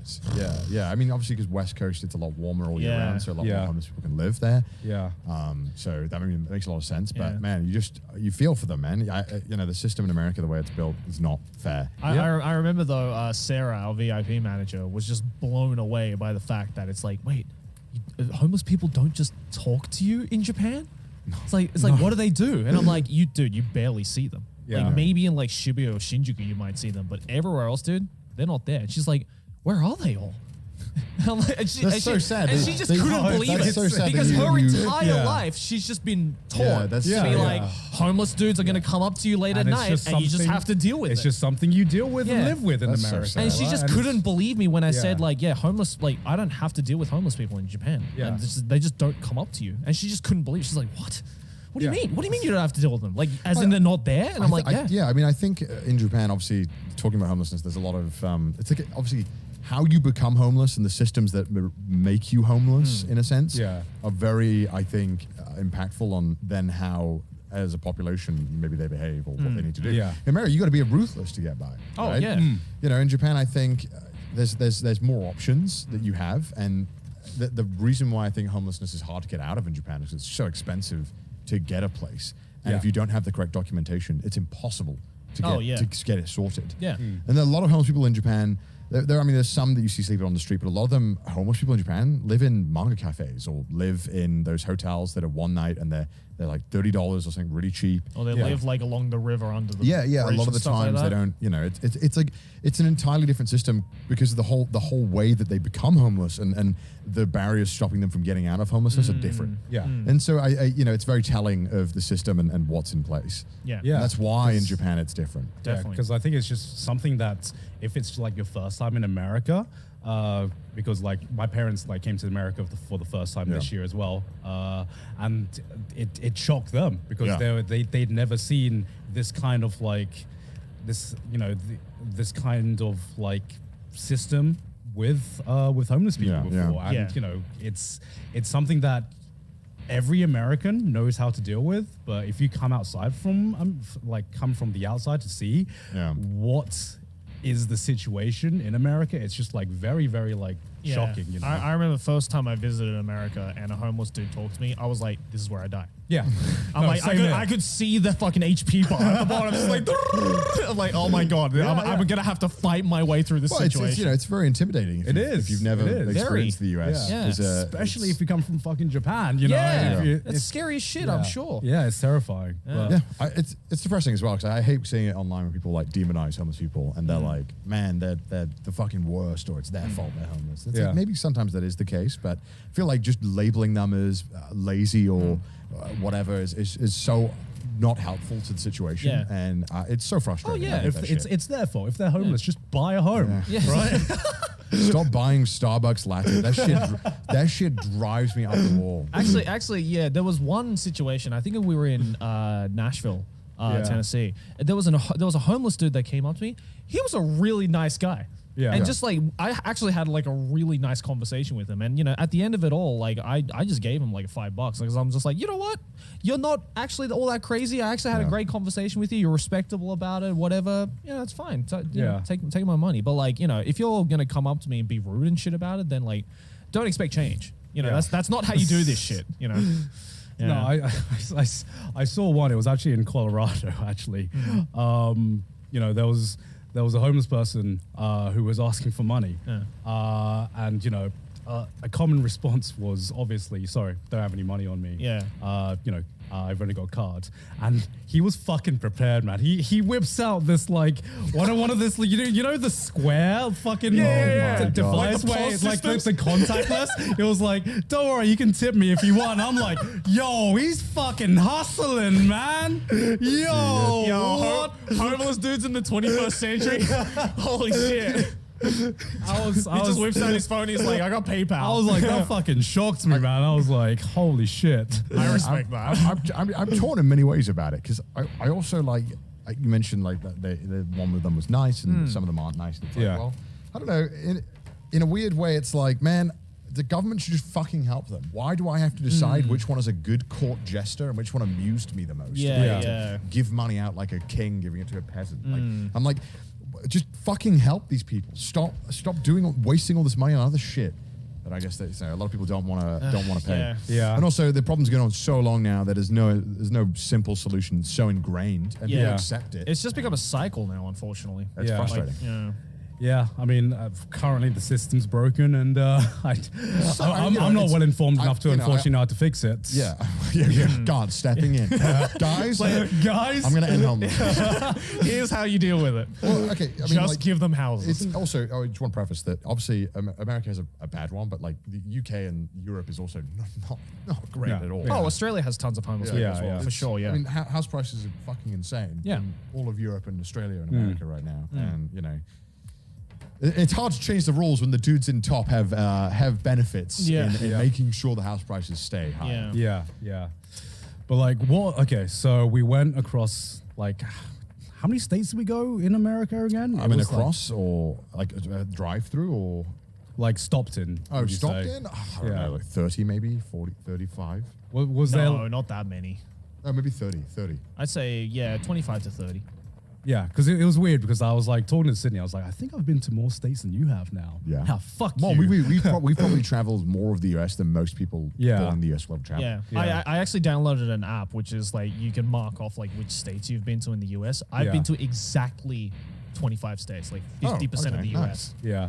And I'm like, that's more than most Americans. I'm like, that's Yeah. pretty cool. But obviously, we only spent a day there, so it's like. Yeah. I mean, I don't count the ones we drove through. Yeah. I think like a day is enough to get like a vibe. No, of the I agree, place. I agree. But, Sure. but not enough to like know everything about the place. But it was like enough for me to get a vibe about where I would like possibly like to go back in the future. Question. Maybe. Yes. Top 3 places in the US you went to. Go. On this tour? On this tour. Okay. On the tour. Top On 3. the tour? First place is easy for me. Nashville, Tennessee. What do you like about Nashville? Tell That me. would be in my top 3 for sure. Yeah. Like Nashville was super weird for me because if you're not from the US, no one really like knows about it. You just know because some musical people are from there. Yeah, you just know some new musical people know about it, are from there, sorry, but like no one really like talks about Nashville. But it was like one of the most active and happening cities we went to on our tour, I think, because there's this strip on Nashville, and I went there. It's called The Strip. It's called The Strip. It was like, I think it's like their Broadway or something like that. And I went there on a Tuesday at 3 p.m. and it felt like I just walked into a music festival. There's this strip in Nashville that is like playing, that has live music in every bar 24/7. That's pretty cool. Yeah, it's pretty very fucking cool. It's awesome. fucking insane. And also like the city was like very chill. It's like in the South as well. So you get like Southern hospitality, which Yeah. I was like, one thing I The discovered. chicken was good. The chicken there was awesome. And it was only one of 4 cities that voted bone-in chicken as superior. So what isn't there to like about Nashville, Tennessee? Fucking awesome city. Yeah, I like Nashville. Good Yeah. chicken. All right, so what's number 2 and 3 then, gone? Number 2, is it just on this tour? Just Or on this tour. Just on this tour. Yeah, that you discovered on this Okay, tour. well, it's. I don't know if this is gonna be a cop out, but I really enjoyed Toronto, Canada as well. Man will do anything to not admit the US is good.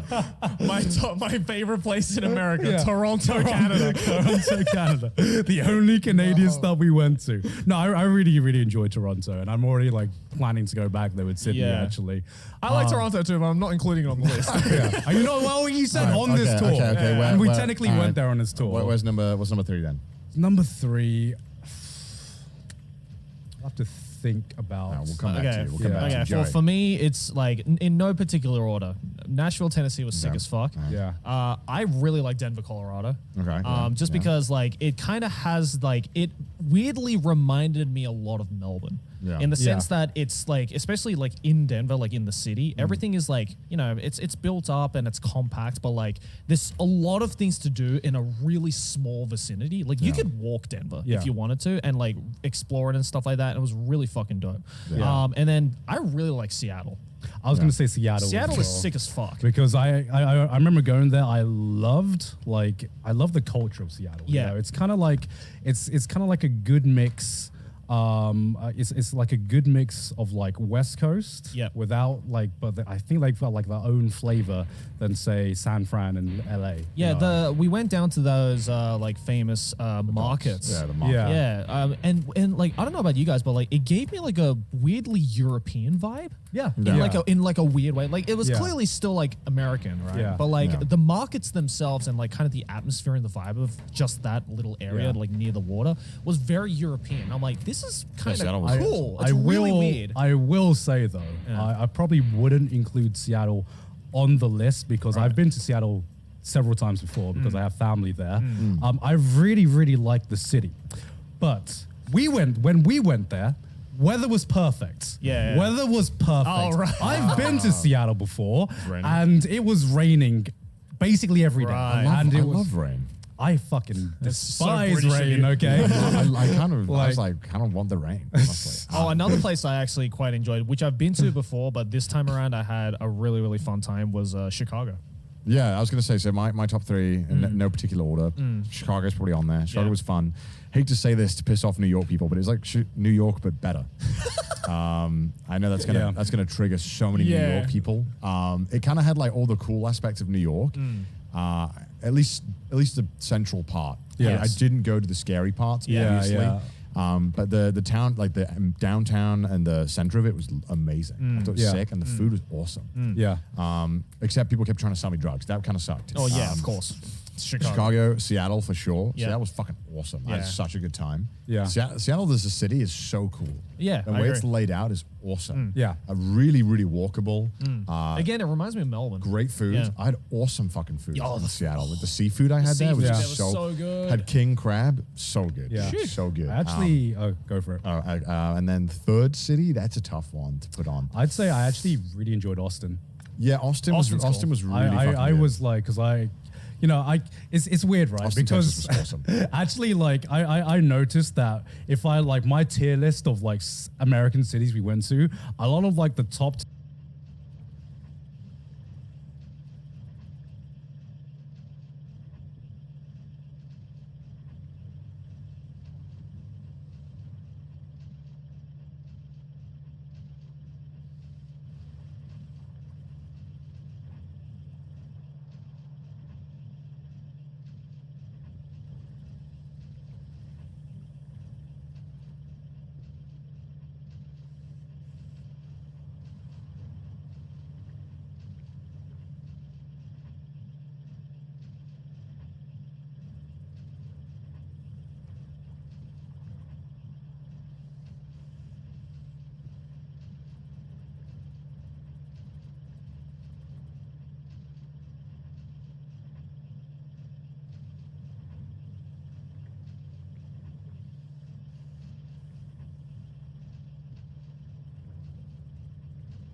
tier ones are the ones that were easy to scoot around in. I noticed a correlation of ease of ability to scoot around in with the e-scooters and my likability of that city.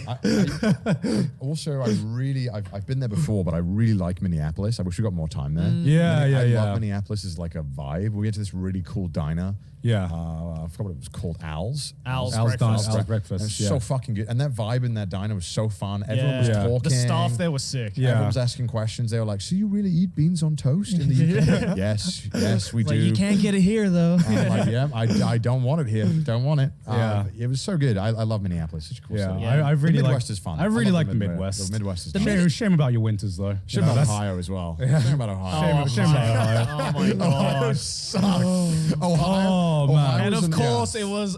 We had to be there on my fucking birthday. Ohio was an IRL ghost land. Yeah. I swear to God, it felt like a COD zombie map. It was a COD zombies map. I felt like we were going to get points if I boarded up windows. Like there was no one in Cleveland, Ohio. Yeah. I've been told that Columbus, Ohio was much better and it was much more lively, but Cleveland sucked. Yeah. Cleveland is. Yeah, because I remember when we woke up for our Ohio show. And, sometimes we have to stop for gas or something in midway from driving to each city. Mm-hmm. I wake up, I look out the window and I turn to one of the staff members. I'm like, so when are we getting to the venue? and he points to this empty parking lot and he was just like, this is the venue. Oh, we are here now. And I was just like, what? Yeah, it was rough. It was rough. Yeah. One thing we learned from this tour about America is that for some reason, everyone hates Ohio. For some reason. Even Ohio hates Ohio. Yeah, no one likes Ohio. We had one of the questions in our live show was like, what is the one state you don't want to be transported or isekai to? And out of 23 shows, 21 states voted Ohio as the worst state in America. Including Ohio. And I'm like, what the fuck did you guys do to piss off America, guys? It was only San Francisco and Portland, and they voted at number 2. Yeah. So, it's not much better. Weird how the US collectively came together to hate Ohio. Yeah, because I think everyone's minds, outside of America, it's the worst state is Florida, right? Because you just hear about it so much.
Much and it's so sensationalized with Florida Man and stuff like that. But I guess the truth, the true villain at the end of it all, the secret villain at the once you defeat Florida, who's the secret boss at the end? It's Ohio, baby. After the credits roll, there's a final boss you have to fight, and that's Ohio. So that was interesting. But after our stop in Cleveland, I'm like, you know what? don't blame him. It's Yeah. pretty bad. I think I would have enjoyed Colorado more if I didn't fuck up when I got there. Why? What happened? Oh yeah. I remember So this. Yeah. So throughout this entire tour, we had a lot of like spare hours. Like it'd be an hour here, an hour there. Yep. And I would just play TFT, Teamfight Tactics. Connor was addicted to TFT. I would just play it because we'd like it was a lot of the times we would have like 2 hours free. And you can't really leave the venue. Yeah. And you can't really do anything. So I'm like, okay, Yeah. I'll just play 2 games of TFT. So I was playing Teamfight Tactics. I started like bronze and I finished the tour like Diamond 2. I was like climbing like a madman. Right? And I was playing a lot of games and I was enjoying it, whatever. And in Colorado, we got to the hotel. I had like an hour and a half before I was going to go and meet up with Gaunt. So I was like, yeah, okay, I'll run the bathtub and I'll play a game, right? Oh yeah. So I go to the bathtub and because a lot of the times I'm like, you have to run the bath and it takes forever for it to fill. Yeah. So I run the bath and then I go to play this TFT game and I'm playing it. And bear in mind, I've been trying to get Diamond for a while, right? And this is my Diamond promo game, right? So if I win this, if I get top 4, I get Diamond. What a price to pay. Yeah. So I'm playing this game, right? And it's going well. Yeah. And I'm literally there's 5 of us left. So I need to get 4th to place. And I'm doing it. And I'm finally in the Sweating it out. I'm in the round against me 5th and 4th. We're on like 1 health bar each. So if whichever one of us wins this fight, we win. Yeah. And so I'm playing it, right? And I just about beat this guy. And I finish 4th and I get my fucking 10 points and I'm fucking happy. Popping off. I'm like, fuck, yes. And then on the door I hear, oh, okay. And so I get up off the bed and as I put my foot down on the carpet, I hear like a squish. And it's not like a light little squish. It's a deep squish. Like Right. water envelops my foot. Yeah. I'm like, oh shit. And I see, because the bed's here and the hallway goes around like this, Right. and I just see wet going all the way around, right? Right. To the door. I'm like, what the fuck? So I run in the bathtub, I turn it off. And prior to this, I checked that the bathtub had like the drains Yeah. so that it like overflow like things so it wouldn't overflow. And it had them. But clearly they weren't fucking working. Right. So, and then I quickly pulled the plug, realized the plug doesn't basically work. Like it doesn't unplug. You have to prop something in there to keep it up. Right. It's like one of those ones stuck in. Yeah. And so it won't prop up. And I'm trying everything. I'm trying to fucking empty it. Meanwhile, I'm like hearing Yeah. on my door and I'm like, fuck, okay. So I empty this bathtub, or try to, and it's emptying so slowly. Yeah. Yeah. And I open the door and I just see that from my hallway, I can just see a wet patch going around. Bear in mind, this is 30 minutes of Yeah. a bathtub. Yeah. It did this much damage. Right. So I'm like, oh shit, I'm sorry. And I'm thinking, fuck, I can't say I was playing League of Legends. I can't say that's the reason why this happened. So she's like, what happened? I'm like, I ran a bathtub and I fell asleep. I'm so sorry. I've been really tired. I've been traveling a lot. And she was like, oh, okay. I'm going to go and call the engineers. So I wait in this damp room. I'm like shoveling the water because the bathroom's tiled. Yeah. So Yeah. I'm just shoveling the water into the sink, Yeah. trying to get rid of all this water in the bathroom. Right. Yeah. And I managed to get rid of most of it. Again, I don't know how on earth there's this much capacity, this much volume of water that was generated in 30 minutes. It's insane. Yeah. And then the engineers come, and one of them's like super southern sounding. He goes, golly, this is crazy. And he goes, I'm like, yeah, man, I'm so sorry. I was like, what the heck happened here? Yeah. And I was like, yeah, I fell asleep. I ran the bathtub. And he's like, all right, well, they're telling me, they're like, yeah, just go down to the front desk and tell them that you flooded your room and you need Right. a new one. Yeah. And I was like, shit, how much is this going to fucking cost me, bro? This is going to cost me so much fucking money. So I go down and I'm like, hey, yeah, I'm the guy who flooded this room. Can I have a new room? I'm like, yeah, sure, no worries. I'm like, oh. No, like beratement, right? Yeah. I'm like, I'm so sorry. This is a complete accident. I didn't mean to do this. She's like, oh, no, don't worry. Yesterday, somebody flushed their toilet. All the shit went to the floor below. And I was like, what? She's like, yeah, it's an old building. This shit happens all the time. I'm like, what? Okay. And they seemed really chill about it. They were like, they made me feel like I did nothing. I'm like, I'm going to flood another hotel room. Why? You flooded your hotel room? Amateur I'm hour. gonna load another game of League of Legends, baby. This is awesome. And so I get the keys, I go to the new room, and I wanted to take a bath again, even though I wasn't scarred. Yeah. Right? Yeah. I was determined. And it was like some cosmic intervention had come because there wasn't even a plug. So I couldn't even take a bath. They purposely put you in that room to be like, this motherfucker better It's not like do it they again. knew. was like, he ain't taking a bath, man. Bad things happen. I brought up my hand. I was like, I wonder if this had been a problem that kept happening, where like, because none of the overflow things worked. Where Yeah. this had flooded before, where they were like, just don't let them have baths. Am I gross? Shower for you. Am I gross for wanting to take a bath in a US hotel? Absolutely. Yeah. But I just wanted to soak in it. I just wanted to relax. Yeah. And so I was like, no, I'm taking a bath. And I got one of the hand towels and I clogged it. And blocked the drain so I could have a bath just enough so the water wouldn't leave. Yeah. And then when I was done, pulled it all out, had my bath successful. Should I have been deterred from plugging the bath after flooding one room? Absolutely yes. So you didn't flood one room. You flooded 3 rooms, Yeah. right? So it was interesting because I got a message from Maylene, who obviously David must have told. So one of our managers had told, and then I kept hearing Chinese whispers. Versions of my own story. Right. And then they were like, I heard he broke the whole hotel. And it was like, no. They're like, I heard he flooded 4 floors. I'm like, no. I heard 4 people drown. So what happened? What actually happened was, not that you guys ever heard an alternative story, is that I not flooded. The room next to me got really fucking wet, and the room below me got really wet. So 3 rooms in total: my room, the room next to me, and the room below me. That's still a lot. It's still a lot. Guys, I didn't flood 4 floors. I didn't flooded 3 rooms, guys. 3 rooms. Get it right. 4 floors is way more dramatic. Come on, that's like the entire foundation is fucked. Right, so I didn't cause that much property It wasn't damage. that bad. Just a little bit of property damage. Also, the room next door was available by the end of the day. They just had to blow dry the floor with this giant fucking thing. Because what happened was later, about an hour later, after this all happened, I went back to look at the scene of the crime. Yeah. Because I wanted to see the damage. Right, I wanted to see how bad it was. It was all dry. Right. By an hour and a half later, because they had this giant fucking heat thing. Yeah. It was clearly this has happened before. Yeah. Like, Oh, they yeah. have one of these things. It was drying the carpet, and the carpet was all dry. Yeah. And I was like, oh. All right. And then I was like, what's the damage? And they're like, well, if there's anything, we'll let you know. Yeah. And so Have you heard back from them yet? No. Oh, shit. No, so I still haven't had to pay anything. Yeah. You're just like, I'm in Japan now. I'm no longer in your jurisdiction.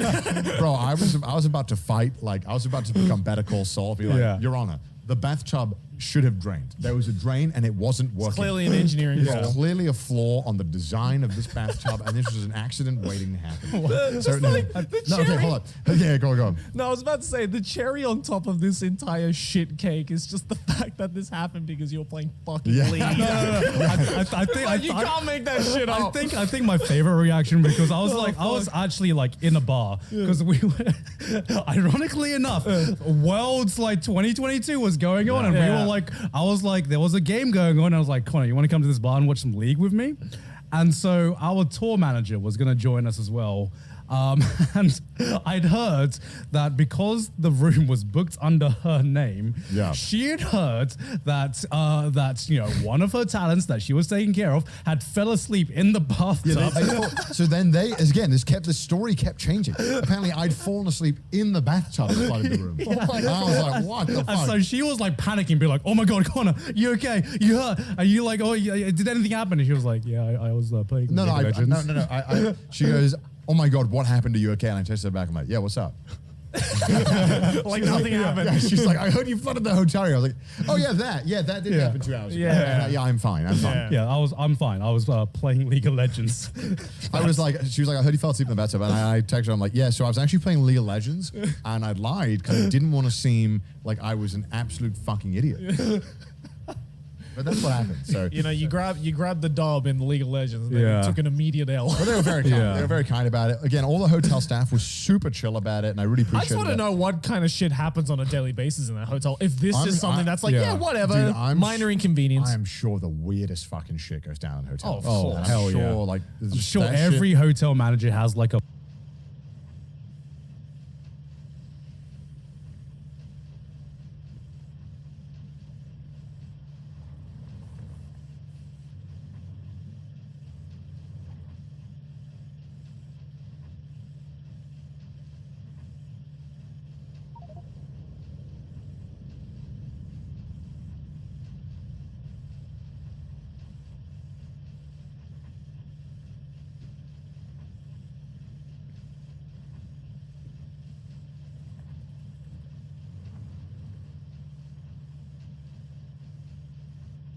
the fucking story about some bro. shit that's gone down in a hotel room. Yeah, but that was fun. Yeah. And then I didn't really have any other funny, insane stories other than the time that I went to the gym with Aaron and fucking died nearly. That was funny. Oh yeah. That was and you threw up? Was yeah, it?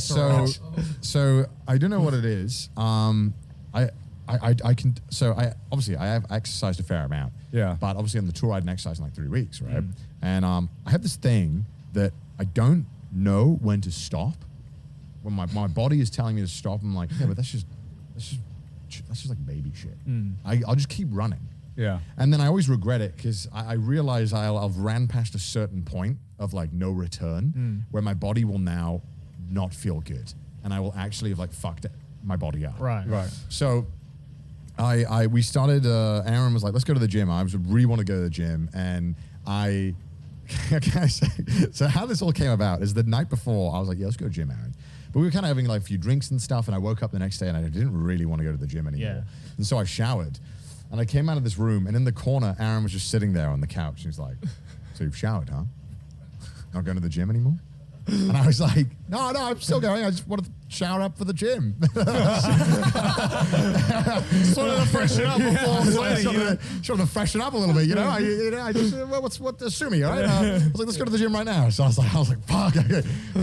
Begrudgingly getting my stuff out of the bus to go to the gym. So we go to like the Gold's gym, and Aaron's like, what do you want to do? And I was like, well, I normally do cardio, then I normally do like muscle exercises. And he's like, yeah, sure, whatever. So I think he was like, all right, let's do cardio, but let's do it how I used to do it when I was prepping for Creator Clash. Yeah. Okay. So we're doing basically boxing cardio. And this shit, I knew it was going to be brutal, but I was like, well, I can't be a little, I did one of my first few times hanging out with Aaron. I don't want to like let him down. And obviously my cardio exercise is definitely different from this. He wanted to do like a 15-20 incline at like a 6 miles per hour pace. Which isn't crazy, but it's pretty tough. Yeah. Like it's not, if you haven't done it and you haven't been practicing this type of workout, that's tough. Yeah. So we're running this for about, I want to say about 5 minutes, and I'm struggling. And he's like, all right, we can stop. And I'm like, fuck, okay, good. Good. He's like, we'll do one more round after this. I'm like, okay, fuck. We'll do one more round. Just one more. And so I normally do cardio, and I probably go like, I run like 3K, nothing crazy, just kind of like get the cardio, burn a few calories, Right. kind of get the fitness just there. And then I'll go on to weights and spend more time doing that. So this is just like, I am not prepared for this. So we start doing the other one. And about halfway through this like 5-minute incline thing, I can feel my body being at the point where it's like, you got to stop or we are going to have consequences. Yeah. But I'm like, no, we'll keep going. So I keep going. For some reason, I can keep going even when my body's begging me not to. Right. And I don't know why. I've always had this problem from a kid where I like, whatever my internal limit is, I'm just like, no, it's fine. And I keep pushing myself. And this used Might to never matter. Yeah. Yeah, this used to happen a lot in like races where in school, if we were doing like a big race for like the end of year race thing, I would do the whole race and right at the end, I would just throw up. Yeah. Because I would just keep going, right? Yeah. And this happened a few times. And I haven't done it in a few years. Right. And it's normally when I haven't trained enough. Yeah. So I go and I do it and I feel awful. And so we start doing some weights, and we do a whole set of like chest. It's fine, but I'm starting to feel a bit more rough. And I'm like, okay, please, come on, I can keep this down. I'm not going to throw up. I just felt queasy and I didn't feel good. And we started doing triceps, and I hit this wall where I was like, I don't feel good. So I'm like, Aaron, I'm going to go to the toilet real quick. And so I just sit in the toilet. You know when you sit in the toilet for 5 minutes? Yeah. Like Shinji, like... Yeah. Just collecting your thoughts. Yeah, I'm just trying not to throw up. Yeah. And so I'm like, okay, I think I got to the point where I don't feel great, but I think I can continue. Yeah. So I really wanted to continue the workout because we were like, I was having Bonding. fun. Yeah. Yeah. And I was having a good time. And he's super fucking nice. Yeah. Aaron, if you watch this, you're such a fucking nice guy. And I just wanted to not be a weirdo. Come on to trash taste, Aaron. So then we go back and I do just one more like rep. Yeah. And then I was like, told Aaron, I'm like, Aaron, yeah, I don't feel so good. I'm gonna go to the toilet real quick. And I go and I'm just like, blah, like fucking Team America on this toilet for a good 3-4 minutes. And I'm trying to rinse my mouth. Obviously I don't have toothpaste, so my mouth feels gross. But I'm like rinsing my mouth out. I'm like, oh God. And I'm like, Aaron, I feel much better now. I feel, you know, when you throw up and you feel way better, but obviously your stomach still hurts from throwing up. Right? Yeah. But I felt fine. Like I felt good to go. And We got some ab training as well. So we continued the workout. So normally the way I do it, and this is just a me thing. I know there's whatever way you want to do it. Normally what I'll do is I'll do cardio and then I'll do 4 sets. You know, so four different workouts, and I'll do 10 sets, 10 sets of 10 reps, 4 sets. Is that how it is? Whatever. That's how I normally do it. And then, so we finished these 4, and then he's like, all right, time to do core workouts.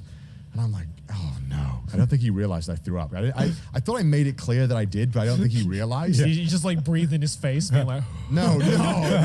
So luckily it didn't smell too bad, because I could feel, you know, your mouth, you feel like it's stinky. It wasn't too bad, luckily. I don't know how. And so we're doing core. It was just stomach. Right. And so we're doing these workouts, and I'm like, ah, and he's like, damn, get that burn going. I'm like, this is not the burn I wanted, fuck. So you're supposed to feel it from the inside? Man, so I somehow get through this core. I'm like, I am fucked. Actually, I came back to you guys, and I was like, and then Connor's dead as shit, and then I'm just like, Aaron, do you want to play Magic? And then Aaron goes, Aaron didn't realize I'd thrown up. And then I told the other guys, like, yeah, I just fucking threw up, feel awful. Yeah. And then afterwards, he's like, you threw up? That's awesome. He's like,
I didn't know that.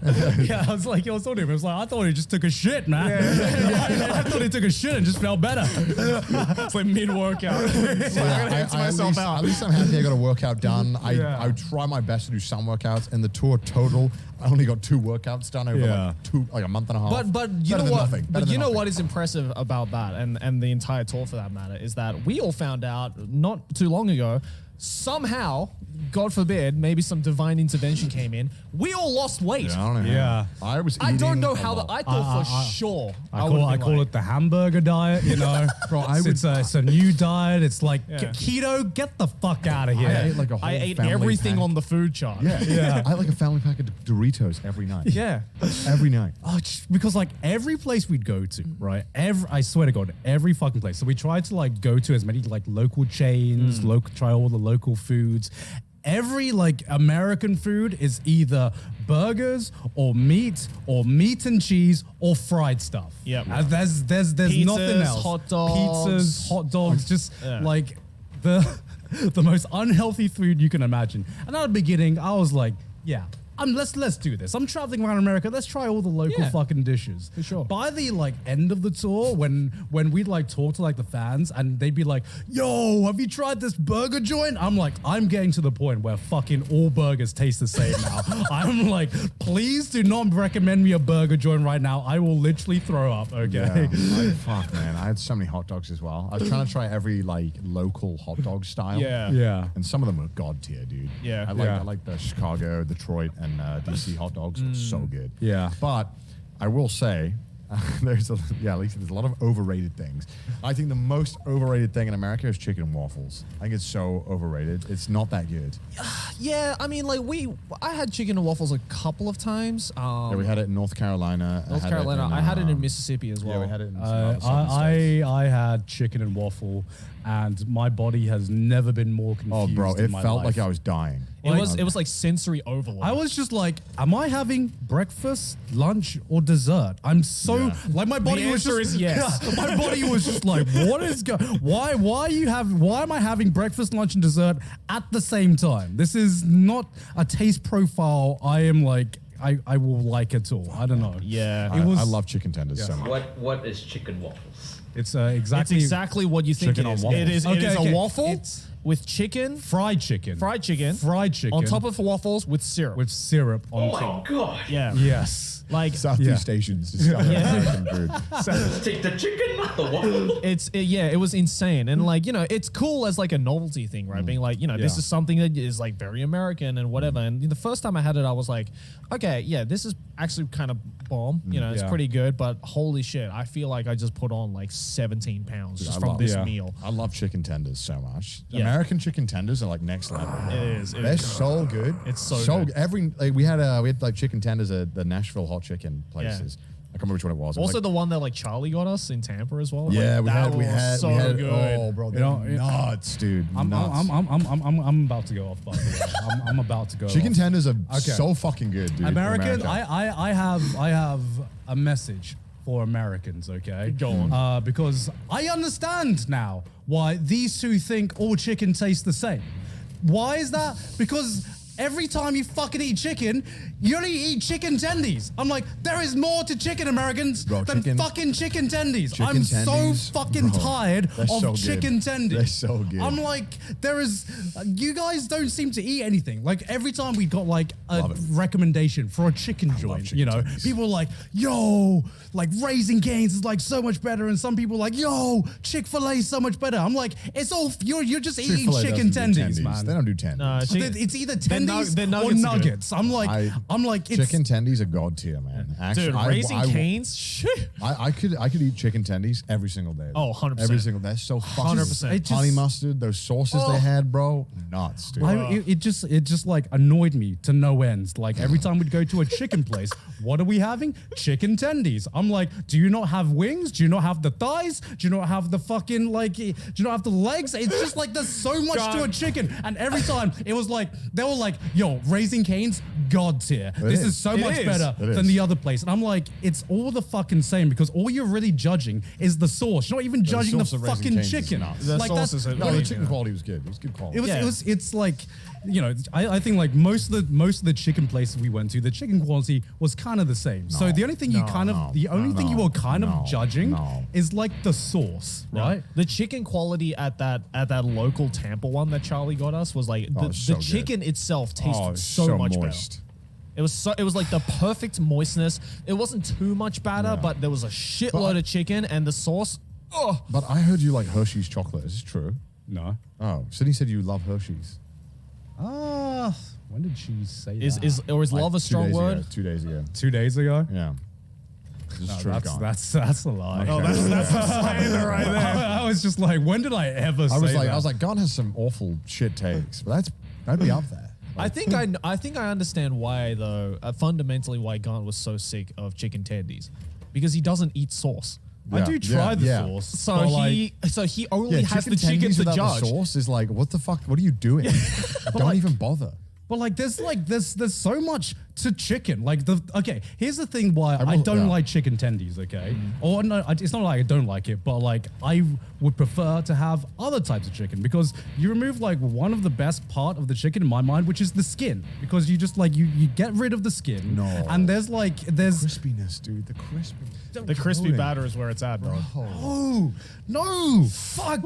Like the batter is good. The batter is good, but the batter with like the skin cooked well. That's why you know when you go to KFC and you have like anything but chicken tendies, the best part is the fucking skin. I will say, I'm sorry, go on. Yeah, and like there is when we had chicken and waffles and you guys ordered chicken breast with your waffles, that like triggered me to no end. I did that to trigger you on purpose. There was like a list of like the only time where these boys had a choice of which part of the chicken they would prefer to have with their meal. They could have ordered breast, they could have ordered wings, they could have ordered thighs, and they ordered like 2 breasts. Yeah, two pieces of breast. To be fair, I chose a breast and a thigh, and I will say the thigh was definitely better in that instance. I like chicken tendies is on another level. I like how clean breast tastes Yeah.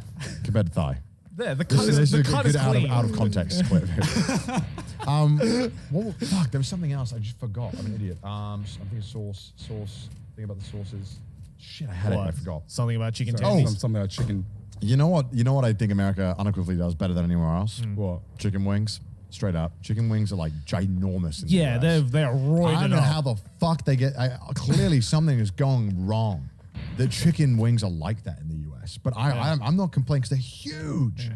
They're fucking. Those chickens are on you that. get so much meat on the chicken wing. It's insane. They're on that Creator Clash diet too. It's insane. I disagree. Oh my god. Where do you think does chicken wings better than the US? Korea. No, Yes, no, they're yes. tiny. They're like It's flimsy not- little things. It's not about like the amount No, of meat. dude. To me, like Wouldn't that just be the sauce though? Yeah, you're just Sorry? Wouldn't that just be the sauce? no. It's not the sauce, right? It's like The yum yum chicken?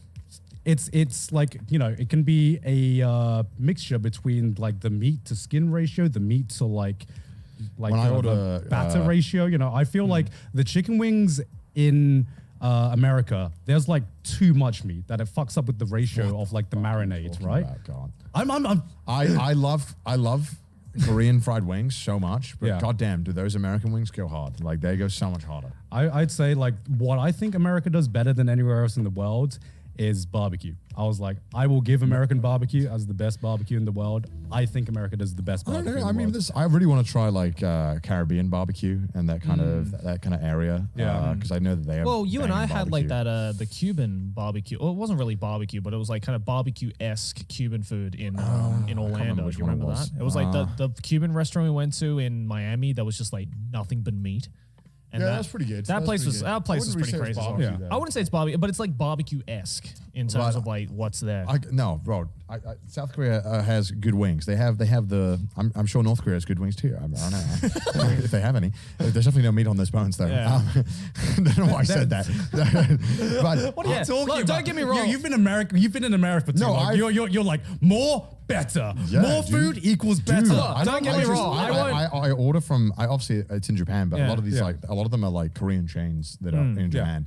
And I ordered a bunch, and dude, they're just too flimsy, bro. There's no meat on the bone. It's just all skin.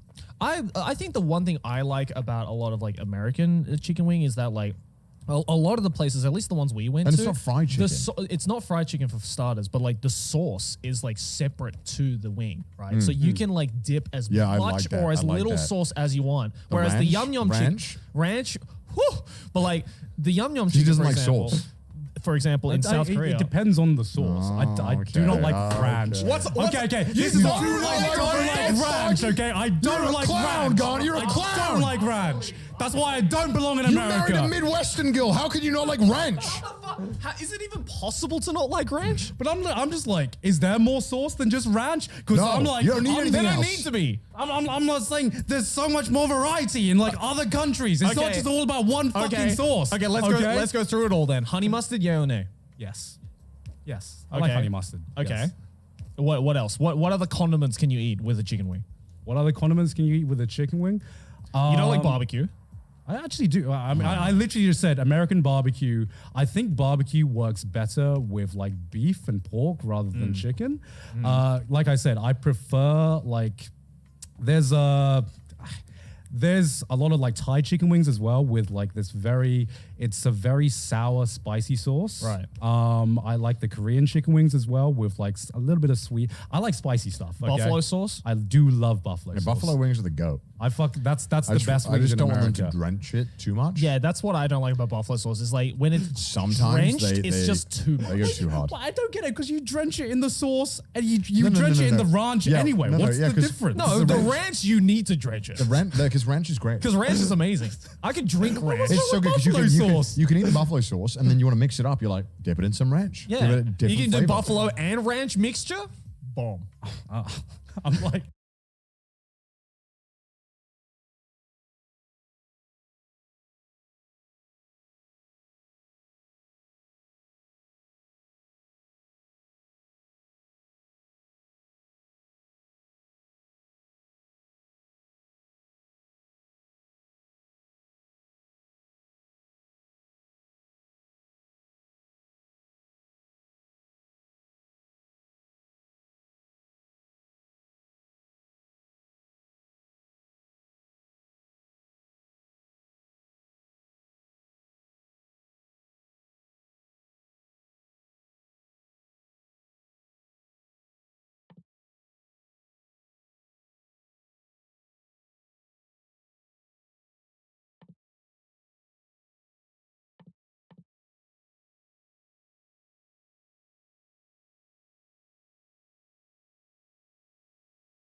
I'm like, so what I'm understanding here, what I'm understanding is that you guys just really fucking like ranch. No, but the wings are amazing. The wings, even without the ranch, are way better than anything that you get like here. Because I'm actually eating meat. Yeah. Whereas like in I disagrate. whereas in What do you mean? like you like- disagree? It's meat. No, I said I think there is like what was like the biggest wings you got in America? Because I'm thinking about the wings I get in the fucking Midwest, and in the Midwest they are fucking obese. Like Yeah, they're these, huge. They're these great. wings, Yeah, they're huge. These wings I love are that. massive. Yeah. That's why it's good. And They're great. I'm like, there is like to me like.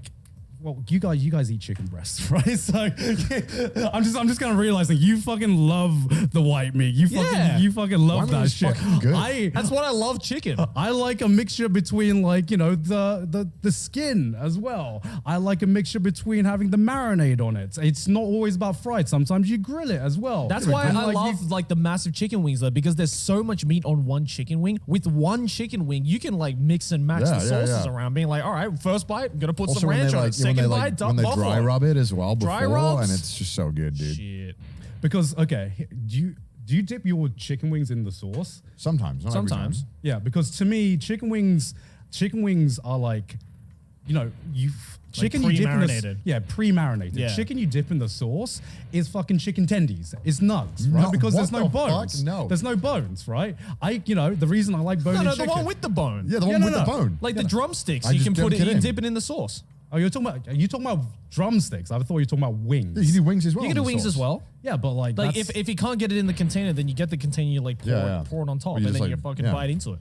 that's just like That's good shit. That's that. I thought that was like the one advantage of having boneless chicken, which is that you can just. It's just. Yeah, a why much do you more- think we love boneless Yeah, chicken? yeah, I love that too. Because of the convenience. I can eat everything. But if the wing is there, then I'm going to be like, well, if there's only wings here, then I'm obviously going to eat it because I like wings as well. But it's a little bit inconvenient for me to have to grab the sauce and pour it on top. That's it. And I'm just like the fucking advantage of wings is that normally it's Whereas like the tendies, I can just get straight into that shit. Yeah, It's yeah. like Good perfectly shit. shaped to fit the container. like So fucking normally the advantage of wings is that it just tastes good by itself. It's already marinated or it's already got sauce Yeah, but on it. I like you don't it- have to dip it in Yeah, the sauce. I like it sometimes with and without. It's just a different flavor. You want to mix it up. Yeah, you want to mix it up. It's clown take on. What I'm like discovering right now is that these two just they don't care about the taste of the chicken. It's all about the taste of the sauce. You know, that's What do you mean? No one eats chicken wings with no sauce or dry rub or anything. Yeah, on that's psychotic. Oh, you there's dry rubs. it. Yeah, and there's some. Yeah. No, you don't And you don't always. literally the fucking wings we had in the office from Yeah. like that mail-in cook, they were dry rubs. No, I know. I like that. Yeah, those were good. I'm not arguing against that. I'm saying Yeah. sometimes you want to put more sauce on it. Yeah. Why is this so hard to comprehend? Sometimes I like the option of wanting to Additional pick and sauce. choose if I want extra sauce or not. Sometimes, I'm in the mood where I'm like, I don't need the extra sauce because it Yeah. already tastes good enough. Yeah. Sometimes I want a little more. Yeah. But like what I'm trying to say is what I think good wings are, what I think good chicken is that it should taste good, by itself. If you are putting too much sauce in it, then you're not really judging the chicken, you're judging the sauce, which is like my biggest pet peeve with a lot of like chicken places. Well, in no, America. because we're if not the disagreeing. chicken, Yeah. if the chicken wing sucks, no amount of sauce is going to save it. Yeah. I'm not going to eat it. I think we like the taste of the chicken. We just like it to also Yeah. then be enhanced. Yeah, I already like the taste of the chicken, but with the sauce, it's like an added bonus. Yeah. Yeah. But if the chicken wing sucks, no amount of ranch is going to save that shit. I don't know, man.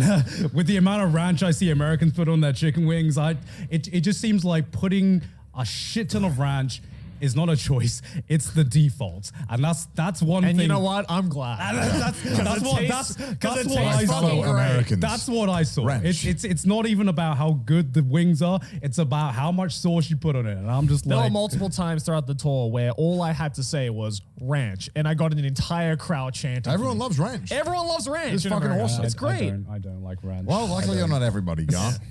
Thankfully, you're the minority. Question is, boys, was the tour a success? Oh, massive success. I mean, a better question rather is, would we do it again? Yeah, I think a lot of people, in Europe and Southeast Asia would want a tour, and Yeah. they were very vocal about how annoyed they were that they didn't get it, and they were like, "I don't care about the tour. I don't want to see anything about it." The Yeah. amount of Europe tour win, Yeah. Southeast Asia tour And, win. we're definitely considering stuff like that because the first one went so well. Yeah. I think. Yeah, I mean, I think I don't know if this is going to be a spoiler, but we recorded some of the shows and we're going to put some of them on YouTube. Hell yeah. But I think even after that, one thing I liked about the tour was that we got to learn about each place we went to, and there's so many more places and so many more shows I want to do in different places to like learn about what goes on in that place, the culture of that place. Yeah. And I think if we were to do another tour, we probably would not do exactly the same format or exactly the same show, but we would probably take aspects of this show and try to do it, in a more Yeah. worldwide, more places worldwide. I think one thing as well that, again, was a great thing to come out of doing this tour is the fact that we learned so much about how to put on a performance in a Yeah. stage setting, Yeah. which I think is really valuable. And, I personally learned a lot of skills doing shows on stage that, I can utilize on trash taste recordings or just regular videos and stuff like that. Right. And it's like, Yeah. it's just like a cool, and also, it's just a cool thing to be like, yeah, I went around America doing shows and shit like that on stage. It was Yeah. pretty dope. It's just like a cool story and experience. And, from the amount of stories we've already told just from this episode, it's like invaluable. Yeah, I will say if we do a show again, we'll probably do less shows. Yeah. 23 was too much. 23 was too much. Too Like, much. I got back and I haven't streamed, haven't even tweeted because I was just like, I need a period in my life where I just don't have an audience watching me.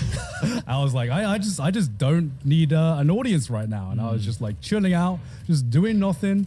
And that's because 23 shows is way too much. Also, I think I was the only one that actually got ill on the tour as No, well. I got sick twice. Oh, okay. I got sick once right before we started, and I was like, "Oh no, please!" And I That was sick good, yeah, for some again reason. towards the end. Yeah, Which it's sucks. I think I had to perform the last few shows with a pretty bad fever, which was difficult. But hopefully, I got told that no one really noticed it. No, but, you hit it very well. yeah, but that's because I was literally in I was literally in sage mode the entire day. I didn't see any of these boys. I was just by myself on the bus, conserving energy for this 2-hour show because I was dying in bed. He was in I monk mode. And Yeah. I was Like like, Netero.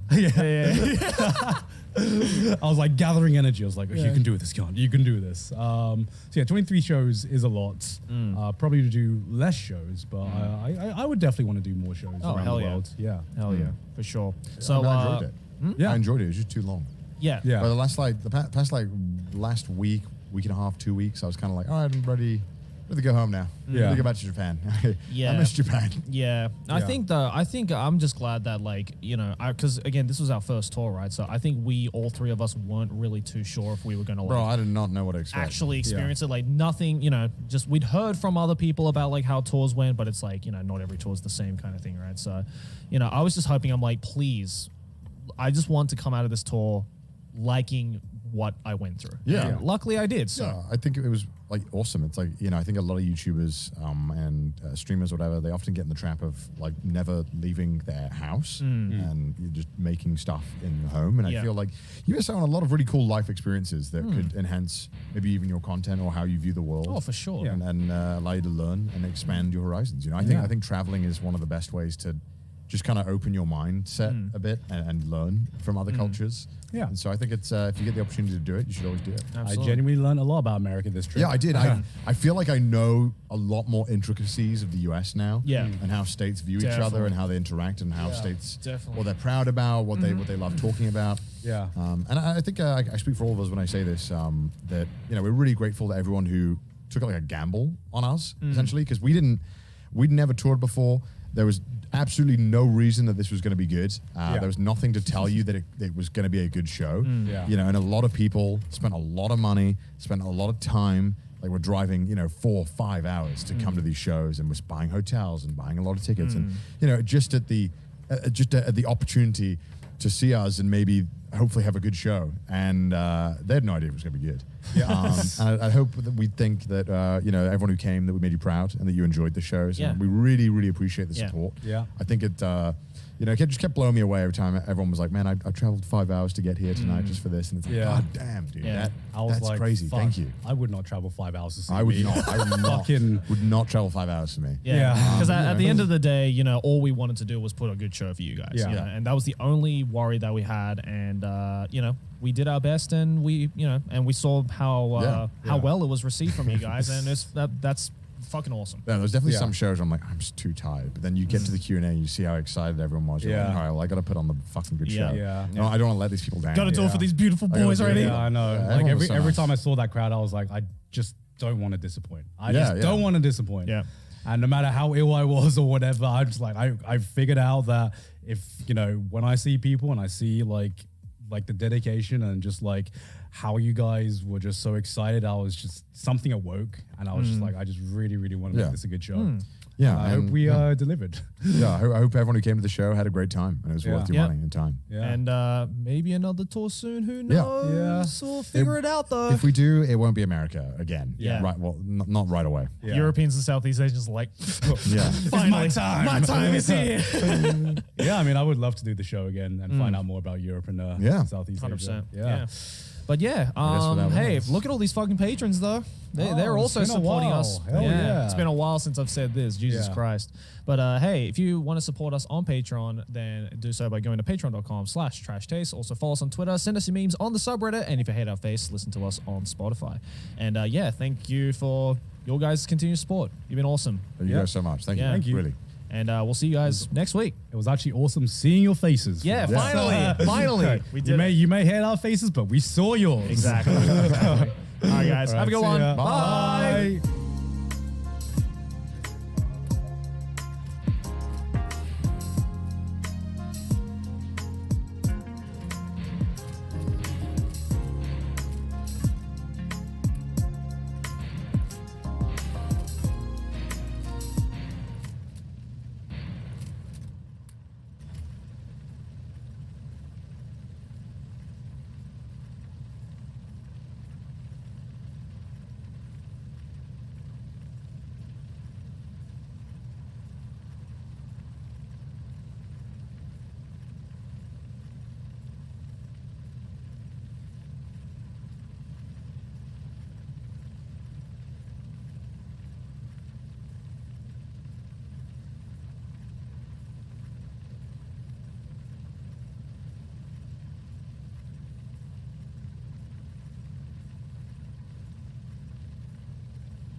tell you one thing.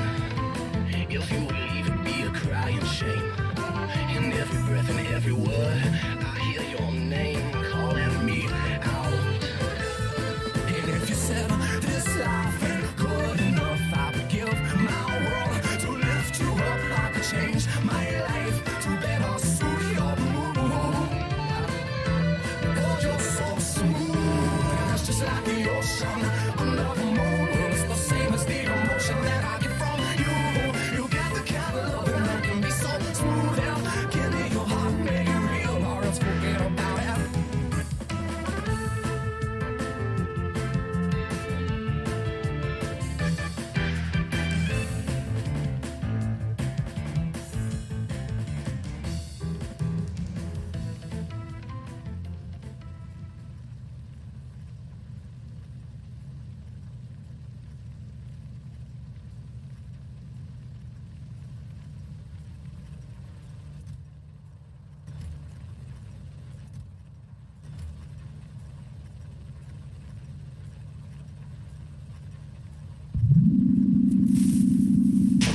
Shut up and get to the point!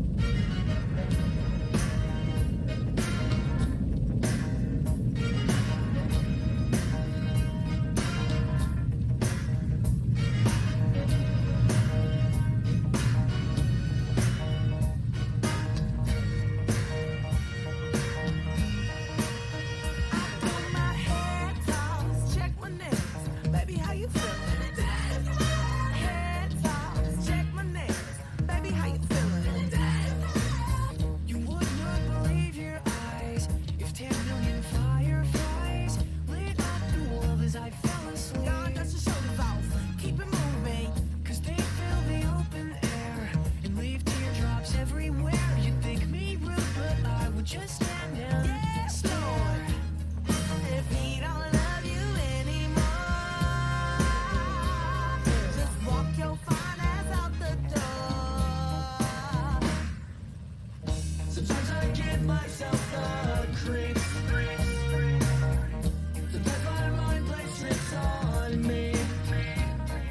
It all keeps setting up.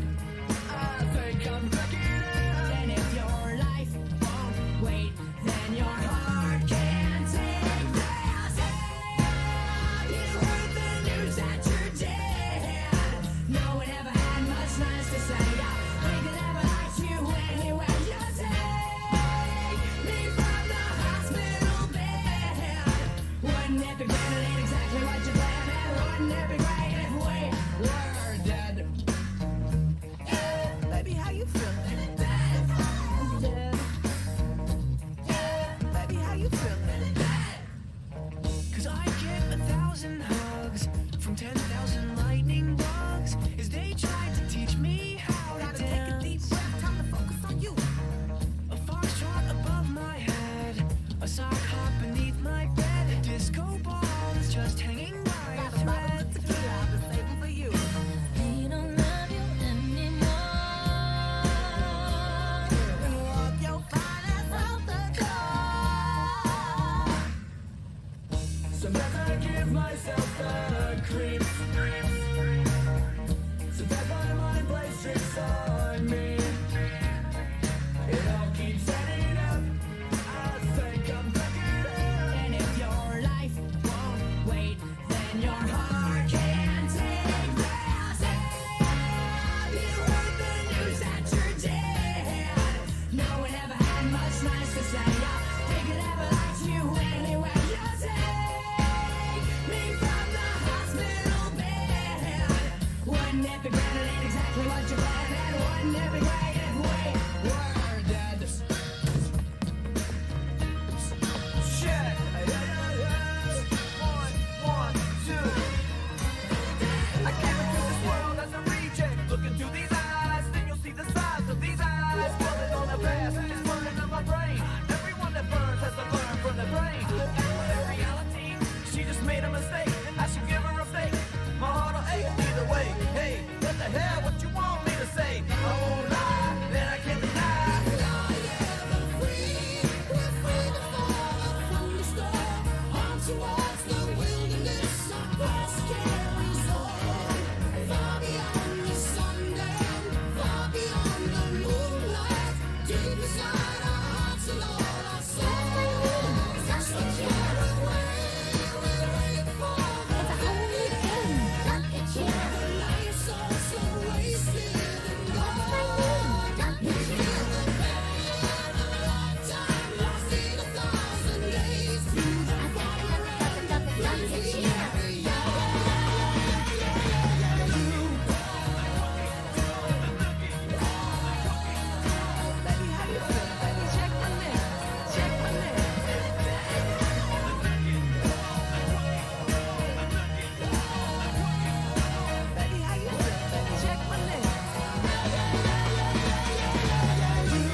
cookie, cookie, cookie, cookie.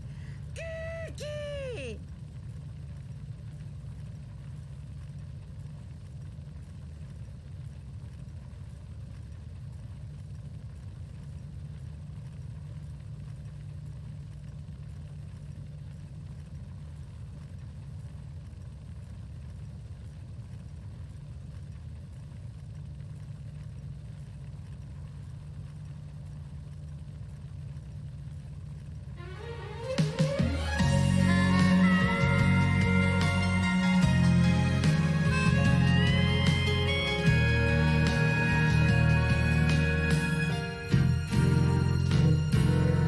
Standing on the edge of the crater, like the prophets once said, and the ashes are all cold now, no more bullets, and the embers are dead.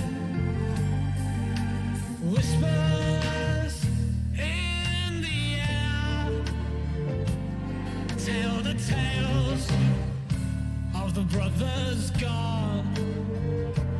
Desolation, devastation. What a mess we made when it all went wrong. I'm nuclear. I'm wild. I'm breaking up inside. Broken glass, deep inside the abandoned child. I won't scatter your sorrow to the heartless.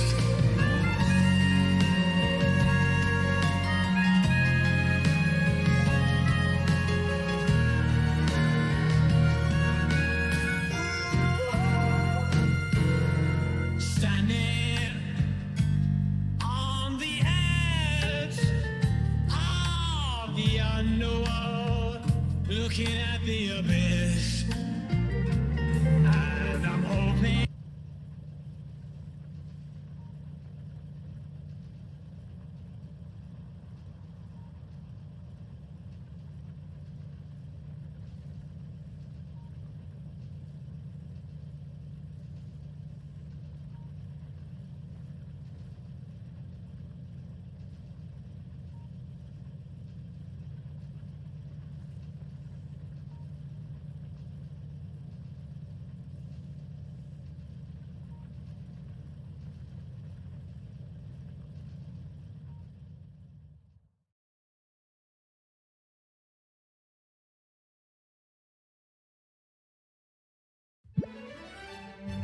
What is something that you will never try, not even once?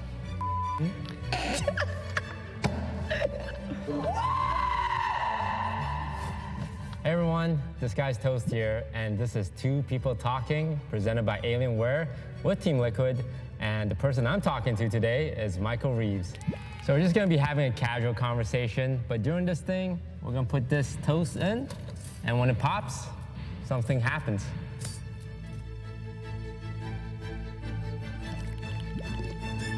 Do you just assume people know who you are at this point? No. You always intro. I usually say I'm just like software developer.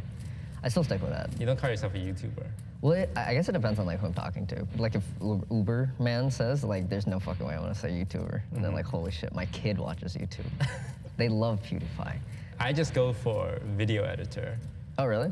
Yeah, because like you're in LA and it kind of makes sense, and I know they won't dig too much. It's like, oh, video editing, that's cool. You edit videos, huh? Yeah. And that's about the end of it. Dude, if I were gonna edit videos, I'd probably do it on an Alienware laptop. You ever own anything Alienware? No. No. Not yet. Holy shit, it's fucking crazy talking in a room that's this big. The light just keeps going. I'm not sure if you've seen that movie, the one with the aliens, and you have to talk to them. Arrival. Arrival, right? Yeah. It's like that room where it's just like, dude, it goes on for empty so space. fucking long. Okay. It goes on for fucking infinity. Like, I don't know where it stops. I don't know if I'm making footprints on the white stuff, but On the screen, it looks like you're just walking into the purgatory. It's fucked up, right? We have a toaster here because I'm this guy's toast. Yeah. Right? Yeah. And like my identity is based around Yeah, your name. my name being a toast. So we're gonna put a piece of bread in there. Okay. Oh, I would have been sick if I did. So the gimmick is we just talk about random stuff until it pops, and when it pops, something happens. The first person to fully eat the toast gets paid $100. Yeah, we were playing Fortnite last night. That's actually really fun. That was pretty fun. So you don't have to L dance. I don't. God, I think I'd pay $400 for the L dance realistically. That and the donkey laugh. Donkey laugh hasn't been in the shop for 2 years. Oh, you've been keeping track. Me and my roommates check every single day.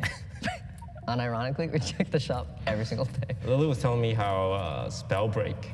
I'm so fucking mad about Spellbreak. I thought Spellbreak would be the next Fortnite. Like, did you actually think it was like? I was like, oh, this is gonna be, Fortnite's done. Spellbreak is the next Spellbreak's the future. And so I committed like days of practice to it. Because I'm like, not like I'm gonna be the ninja of Spellbreak, but like we all like play games. Yeah. And I'm like, okay, you gotta choose a game to be good at, right? Like you can't be good at all of them. And you I'm like, chose holy Spellbreak. shit, Spellbreak is my shit. And I was like, I'm gonna be good at this. And then when everyone, when the tidal wave of people come on to Spellbreak, I'm gonna be fucking good. Oh, you were one of the early adopters. Yes. And you're gonna teach everyone, oh, you combo this spell with this spell. Yeah, I was so convinced that it would be a good game. And now I think recently the server shut down. Yeah. You're also a big supporter of Splitgate. Yeah, I like Splitgate a lot too. And that's not doing so well either. It's not. I don't pick them so good. Are you guys into any games that are like alive? We were playing Multiverses for a bit. Multiverse, I would say, is in the same position as Spellbreak right now, where it's like, this could be the replacement to Smash. But I Yeah. don't know if it will, because Multiverses is free and like on multiple platforms. Yeah, and it's got Rick. It's got Rick and Morty now. I love Jake the dog. He's a super good character. Yeah, I like it when he stretches. Do you prefer Smash or Multiverses? Probably Smash. Still Smash? Wait, are you gonna go to a party and they're playing fucking Multiverses? I agree with you. Like Smash is just a quintessential esports party. There's a setup there. Yeah. All right. How do they do that? Wow. How does it do different templates in this toaster? All right, what's the Smash logo? You guys want to play Smash for some steaks? Yeah, I'd love to. For like a piece of like bread? No, For like a piece of toast? We have a ultra wide Alienware monitor. Oh, that one? Whoever wins Takes it home? Well, Michael's much better than me. Is there a way to add an advantage or a disadvantage? Oh, hello there. Damn it, bro. Please, no. Hey. Hey, buddy. It's like, man, it's got a lot of names on there that I've seen before. That's weird. Yeah, kind of a few of them, huh? Can you tell me who beat him in bracket so that I could choose their name on the Waddy beat me in here? bracket. Waddy beat you in bracket? Okay. All right. Prime sub is Tilted, by the way. Oh, yeah? Okay. If he takes the stock, he gets the monitor. If you 3-stock him, you get the monitor. I really want this. Okay, small battlefield.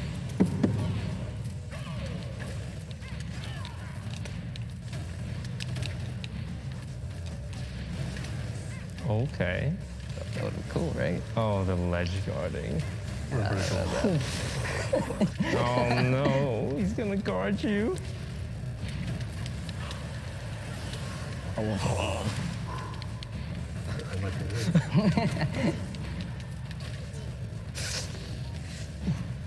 No! Yes. No! Fuck your monitor! Thanks, Waddy, for the controls! Michael, on behalf of Team Liquid and Alienware, Thank you, Juan. and you getting good at B, that's for you. Should probably do this.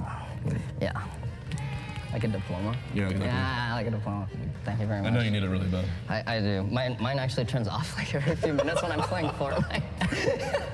I do like Alienware. They're a pretty great company. That's a pretty good company. They make some really good things. They make some really good stuff. Especially if you're a gamer. Super good stuff. Or a YouTuber. Dude, yeah, really anything. Yeah. I really wish there was some bread in this toaster. I always think about how like if I never played Among Us, like not just for me, like career-wise, but like it's like the butterfly effect, right? Yeah. Where like right place, right time, and like something happens, and then like it snowballs out of control. Like Yeah, you don't know if like you're riding a wave early or creating the wave early. yeah, exactly. Because like Among Us was out for like a couple of years. Yeah. And it was like another streamer who started playing, and I saw another streamer play it, but it wasn't like that popular, and people weren't making YouTube videos about it. And like sometimes I think like, okay, what if that day I wasn't on YouTube, or if I wasn't on Twitch? Yeah. Dude, imagine how much more advanced our society would be if you never touched Among Us. Like, okay, so you saw someone else playing it, but it was like still a pretty obscure kind of game. Yeah, it was another TFT streamer. I just saw him play, and I thought like, oh, this looks kind of fun. Do you guys ever rewatch the stuff that you've made? Do you like watching yourself? Oh. Oh, wow. I had an opinion, but I cannot share it because the next toast popped out of the toaster. It was what's on the back? Whoa, no way. We were just talking about YouTube. So you were about to say how like you hated watching your own content, right? I hate watching it with people. I don't really watch it alone much either. I mean, I don't hate watching it alone. I hate watching it with people though. Well, there's just the two of us and Oh, right, in this big white room. yeah, Yeah, an entire crew of strangers. I used to make things when I was like really young. I thought it would be a sick video to fill a water balloon with Axe body spray and blow it up. I was like 12 years old. And I put that on YouTube. Any of these stand out to you? Oh, Trigger Me Elmo, that's a... I did like that. That was a fun one. You do not make much videos. No. This is your entire catalog. Yep, it's a single page. Still haven't gotten a page 2. One thing I'm curious is like, how do you have money? Like, how do you have money? Because like, I know you get sponsors, and like these videos do numbers and you get ad revenue. Yeah. But you also upload like twice a year.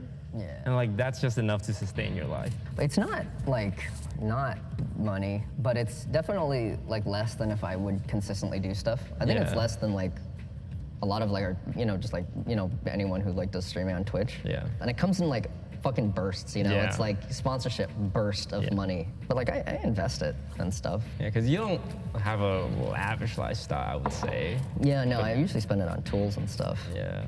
And motorcycles now. Motorcycles now. Yeah. Yeah. How much are those? Not expensive.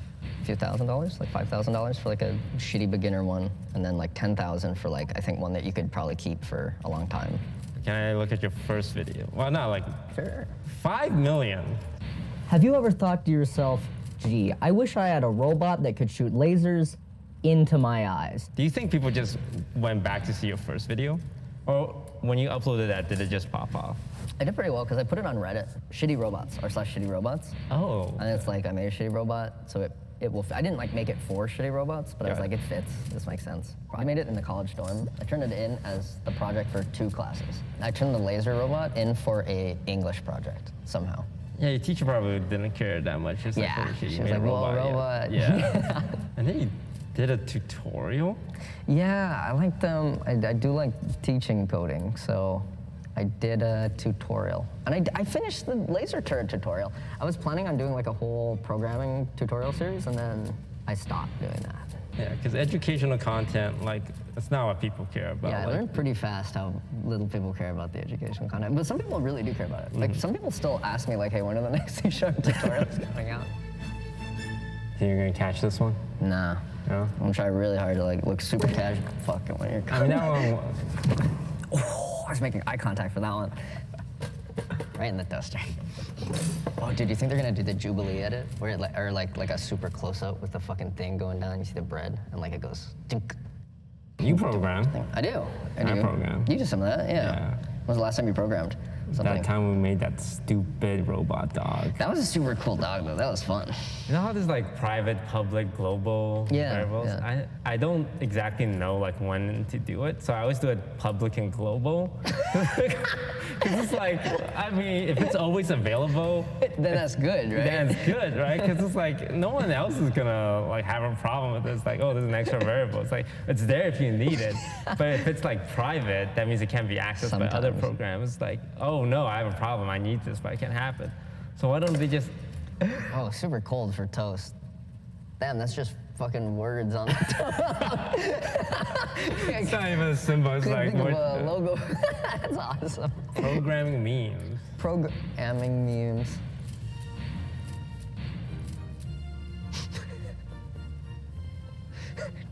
I guess you always have in your head like the way it's supposed to be used. Yeah. And like I think if you make the product, there's no way you can test the product. Like someone else has to test it for you. Cause like you're like, oh, it should be like this. It's obvious. Got a CV today, and the guy literally listed one of his skills as Googling. We're interviewing him. Most programmers, they joke about how their skill is Googling. Yeah, because it is, and it's like a reality.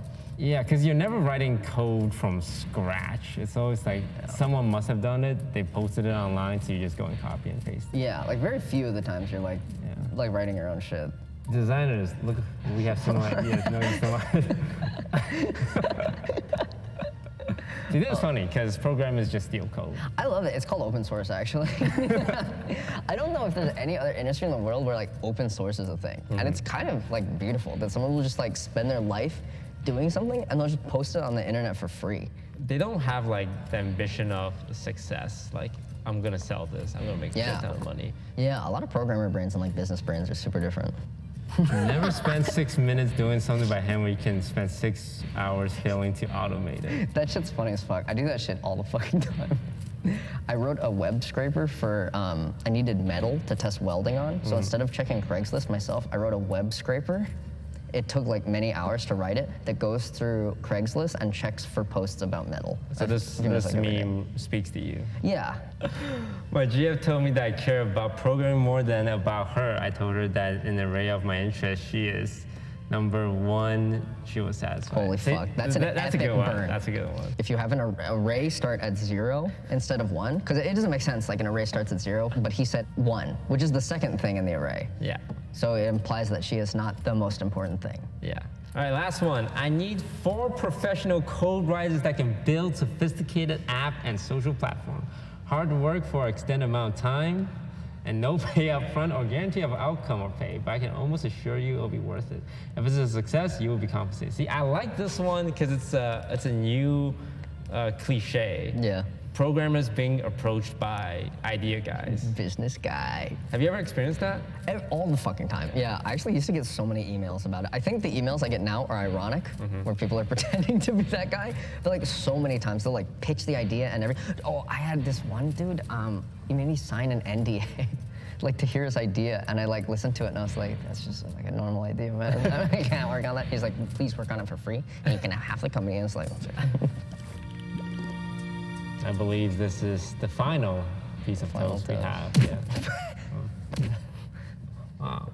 That was a very good one. There you go. Yeah. So where are you from? I'm from Hawaii. I can say that. I'm glad that I can actually say that. But you don't, do you say you're from the Philippines or from the Hawaii? I say I'm from Hawaii because I'm from Hawaii. I'm not like Hawaiian. I'm Filipino, but from Hawaii. A lot of people assume that like you're Hawaiian if you're from Hawaii, but there's like a lot of different cultures. There's a lot of Filipinos, a lot of Japanese people is why I know this as well. I think it's the highest population of Japanese people outside of Japan. Yeah. It's gotta be from. All right, and the final prompt is. Oh, the Alienware logo. Whoa! How did it get this? No, it looks burnt on the toast side for sure. No, I think they burnt it and then they. Right? Wait, it's indented. They actually like have. How'd you guys do this? There's 3 categories: adventure, creativity, and curiosity. And you pick one, and I pick one, and we throw the other one in the garbage. I'll pick adventure. I'll do creativity. I'll go first. Who is your favorite content creator? Honestly, I like to say it's probably like Filthy Frank. Filthy Frank? Yeah. If you could visit somewhere instantly in the world, where would you go? Probably that you haven't been before. I haven't been before? I'm gonna add that in. Finland, Greenland. That's the same place. Sweden, Swedish. I think like a couple years ago, I realized that there was a difference between Sweden and Switzerland. But in my mind, they occupied the same They area both start in with my head. SW. Yeah. Yeah. In my head, I never made a distinction between them, even though I know one does banking and chocolates and the other does IKEA. IKEA and super gross fish. All right, next question. Who would you most like to collaborate with? Sushi Ramen in Japan. Sushi Ramen Riku is his name. He doesn't speak any English. He only speaks Japanese, and he does like some really dumb, funny shit. Like he made like a sword out of fidget spinners, and the sword like had an air compressor, so it spun all the fidget spinners super fast. So like it could just like go into a glass cup and it would shatter it. Like he would just do it slowly and it go. Psh. Oh. It's pretty cool. What is something that you will never try, not even once? I was gonna say. Yeah. Oh yeah.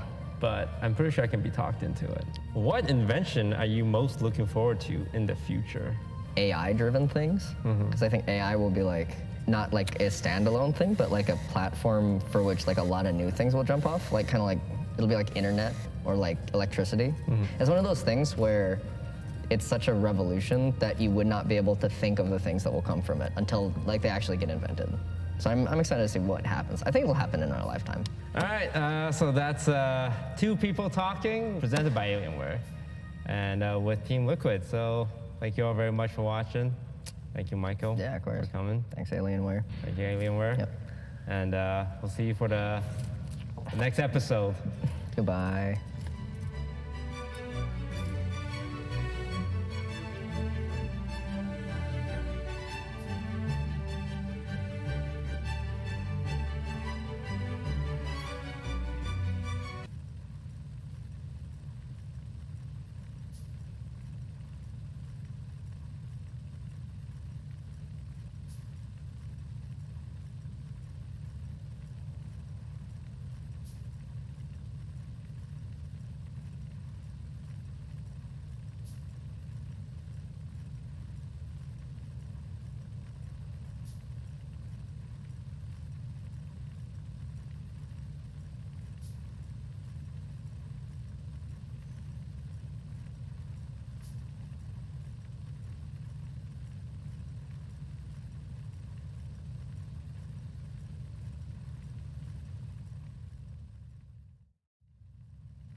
I don't like being locked into things. You know the original Texas escape room? The Alamo. Guess what? I can figure it out.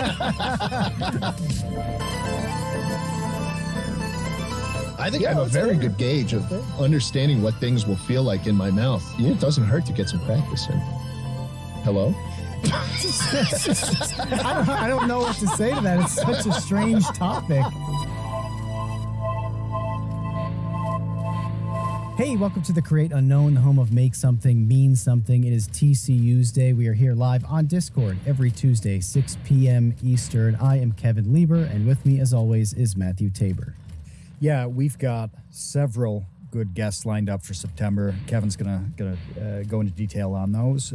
Thanks to Main Gear again. We're progressing nicely on getting the studio stuff together. Kevin, I have a workbench on the way, and this doesn't sound like a big deal, but it's an 8-foot workbench, which means that I can have at least 2 projects going concurrently while still having 2 feet at the end to run a food dehydrator. I've been experimenting with pork pepperoni and hickory beef. Hickory beef's in right now. It smells amazing. You can't see or hear the smell, but it smells fantastic right now. And this is good, so I can get everything sorted out for these rooms. I'm excited about studio progressing. Yeah. So, yeah, Good. I'm pumped. Two mystery projects, one of which it doesn't include the meat somehow. The meat is like an ancillary. Everything includes meat. Okay, all right. Well, Always. Sorry to butt in because I haven't been introduced yet. And for whatever reason, we're talking about dehydrating meat already. But Does it piss you off when people at the supermarket will go for like the prepackaged meat instead of talking to the butcher and getting your own cut like a man? Well, I think they're missing out because, of course, yeah. I mean, it's how many other places can you go in and get exactly what you want at no additional cost by spending 5 seconds to ask? You can't all do you that gotta do anywhere is else. talk to the guy. Where That's else right. can you talk to a man and get a completely specific amount of meat? Yes. Yeah, no, you're completely right. And even stuff like, I know people don't buy lobsters because they don't want to cook them at home. It's difficult, and for some people it's weird. But if you go to like a deli in a supermarket, whatever, and they've got lobsters, they will almost certainly steam those lobsters for you right there. They'll come back out in 5 minutes. They're steamed and ready to go. You take them home, you chill them, you do whatever you want. Bam. Awesome lobster, freshly steamed. Life is good. And again, it's no cost, and nobody bothers Can you to do just this. eat it in the parking lot in your car? Certainly could. I mean, you could eat it anywhere. I think that sounds like a video waiting to happen. They package it too. You could eat it in the store if you, you know, if you, I don't know if you have a credit account there or they just know that you're good for it Just or what. leave just leave the claws and the shells on the conveyor belt. Just eat it like as in the checkout line. They're like, oh, that's Kevin. He eats the lobster while he shops. Yeah. He's good for It's it. like He's- it's like the people who start drinking the soda when they walk around and then they have to pay for like Yeah. an empty soda. You know, you're just I'm paying guilty for of the that lobster shit shells sometimes, because you man. already sucked out all of the Yeah, meat. you get hungry. You get hungry. Yeah. But you gotta grocery put the store bib is, on. is fantastic. I feel like I'm missing out when I order things online and it comes to the door. You skip. You like skip the step. interaction then. Yeah, man, and especially the butcher. I mean, sitting at the butcher getting as much meat as you want. I mean, that's an experience in and of itself. Hey guys, it's me, Jay Schlatt. Who needs very specific meat? Why do you need such a specific meat order? Why can't you just pick up what they've already like graciously packaged for you? No, because then it's not for you. That meat is just. I don't want to grab from a pile of meat that's already been made. I mean, the whole point of the butcher is that you wait in line and you have a one-on-one with the dude, and you see the meat being sliced. It's like a pride How thing? can you tell him? Yeah, how can you tell him what kind of thickness of the meat you want? How many slices? The exact weight. I'd like 1.25 pounds of the honey ham, please. Oh, you're talking about get deli that. meat. What? Are you The talking butcher does it too, though. The I butcher thought you were talking about like ground beef. Yeah, they'll do that. I don't know if they would necessarily always grind meat immediately because they do, you know, huge batches there. But they'll certainly package something for you at the least. But that's a good point though, because this isn't quite as ridiculous as it sounds. We were just talking before we started recording about this grocery store that I go to with a very good deli, and they pre-package popular things, American cheese and turkey and ham and all that stuff. They've got pounds in a chilled area that they've just sliced it an hour ago for convenience. So you don't have to wait at the deli. You grab your thing and go. And I never do that. I will stand in that line and have them cut the pound for me when I could have this pound that's exactly the same, pre-cut. And for some reason, I don't do that. So there must be something in the experience of the deli/butcher interaction that appeals into the lizard brain. Yeah, I don't consider the lady slicing up some ham at the deli a butcher. That's Then what are they? I don't know. A deli the worker. fucking meat man. They're just a deli worker. That's not No. butchery. You're just sticking a hunk Just of meat a deli into worker. Just a deli worker. Classic white man podcaster take, dude. You've got the cushiest job on the planet, and you're getting on other people's cases. Is there a skill involved in this activity? I don't think so. I A feel like if butcher I seems operated like one of something those you fucking need to learn things, how to do. Kevin, if I operated one of those things just by myself with no introduction to it, I would have 9 fingers by the end of it. Okay, The and then wrestler- 5 Maybe minutes. 8. This 5 is- minutes after a tutorial, you're good. This is part of the plot of The Wrestler, where he cuts his hand slicing meat in the deli. You know, with Is it Mickey really? Rourke. Yeah, it is. Yeah. Because it's part of his struggle that now he's out of wrestling, he gets a job and tries to just live a normal life, and has a little bit of a mishap there. But let me tell you, meat slicing is harder than it seems. With the big machines that a deli has, like it's kind of automatic and easier, but a smaller one like you'd buy at home, like I have maybe a 10-inch meat slicer, and there's absolutely a technique to getting. You have one? I mean, yeah. What They is- let people have What is those? a home meat slicer? It's What does that what do even you look mean? like? Well, it's like there's like a flat plate that the meat slides on, and then there's a big rotating blade, and you set the thickness for the cut, and then just like slide it back and forth and cut your meat. So it's the same thing, Holy just shit. just a home version. It is, but it means that you can buy a roast for £3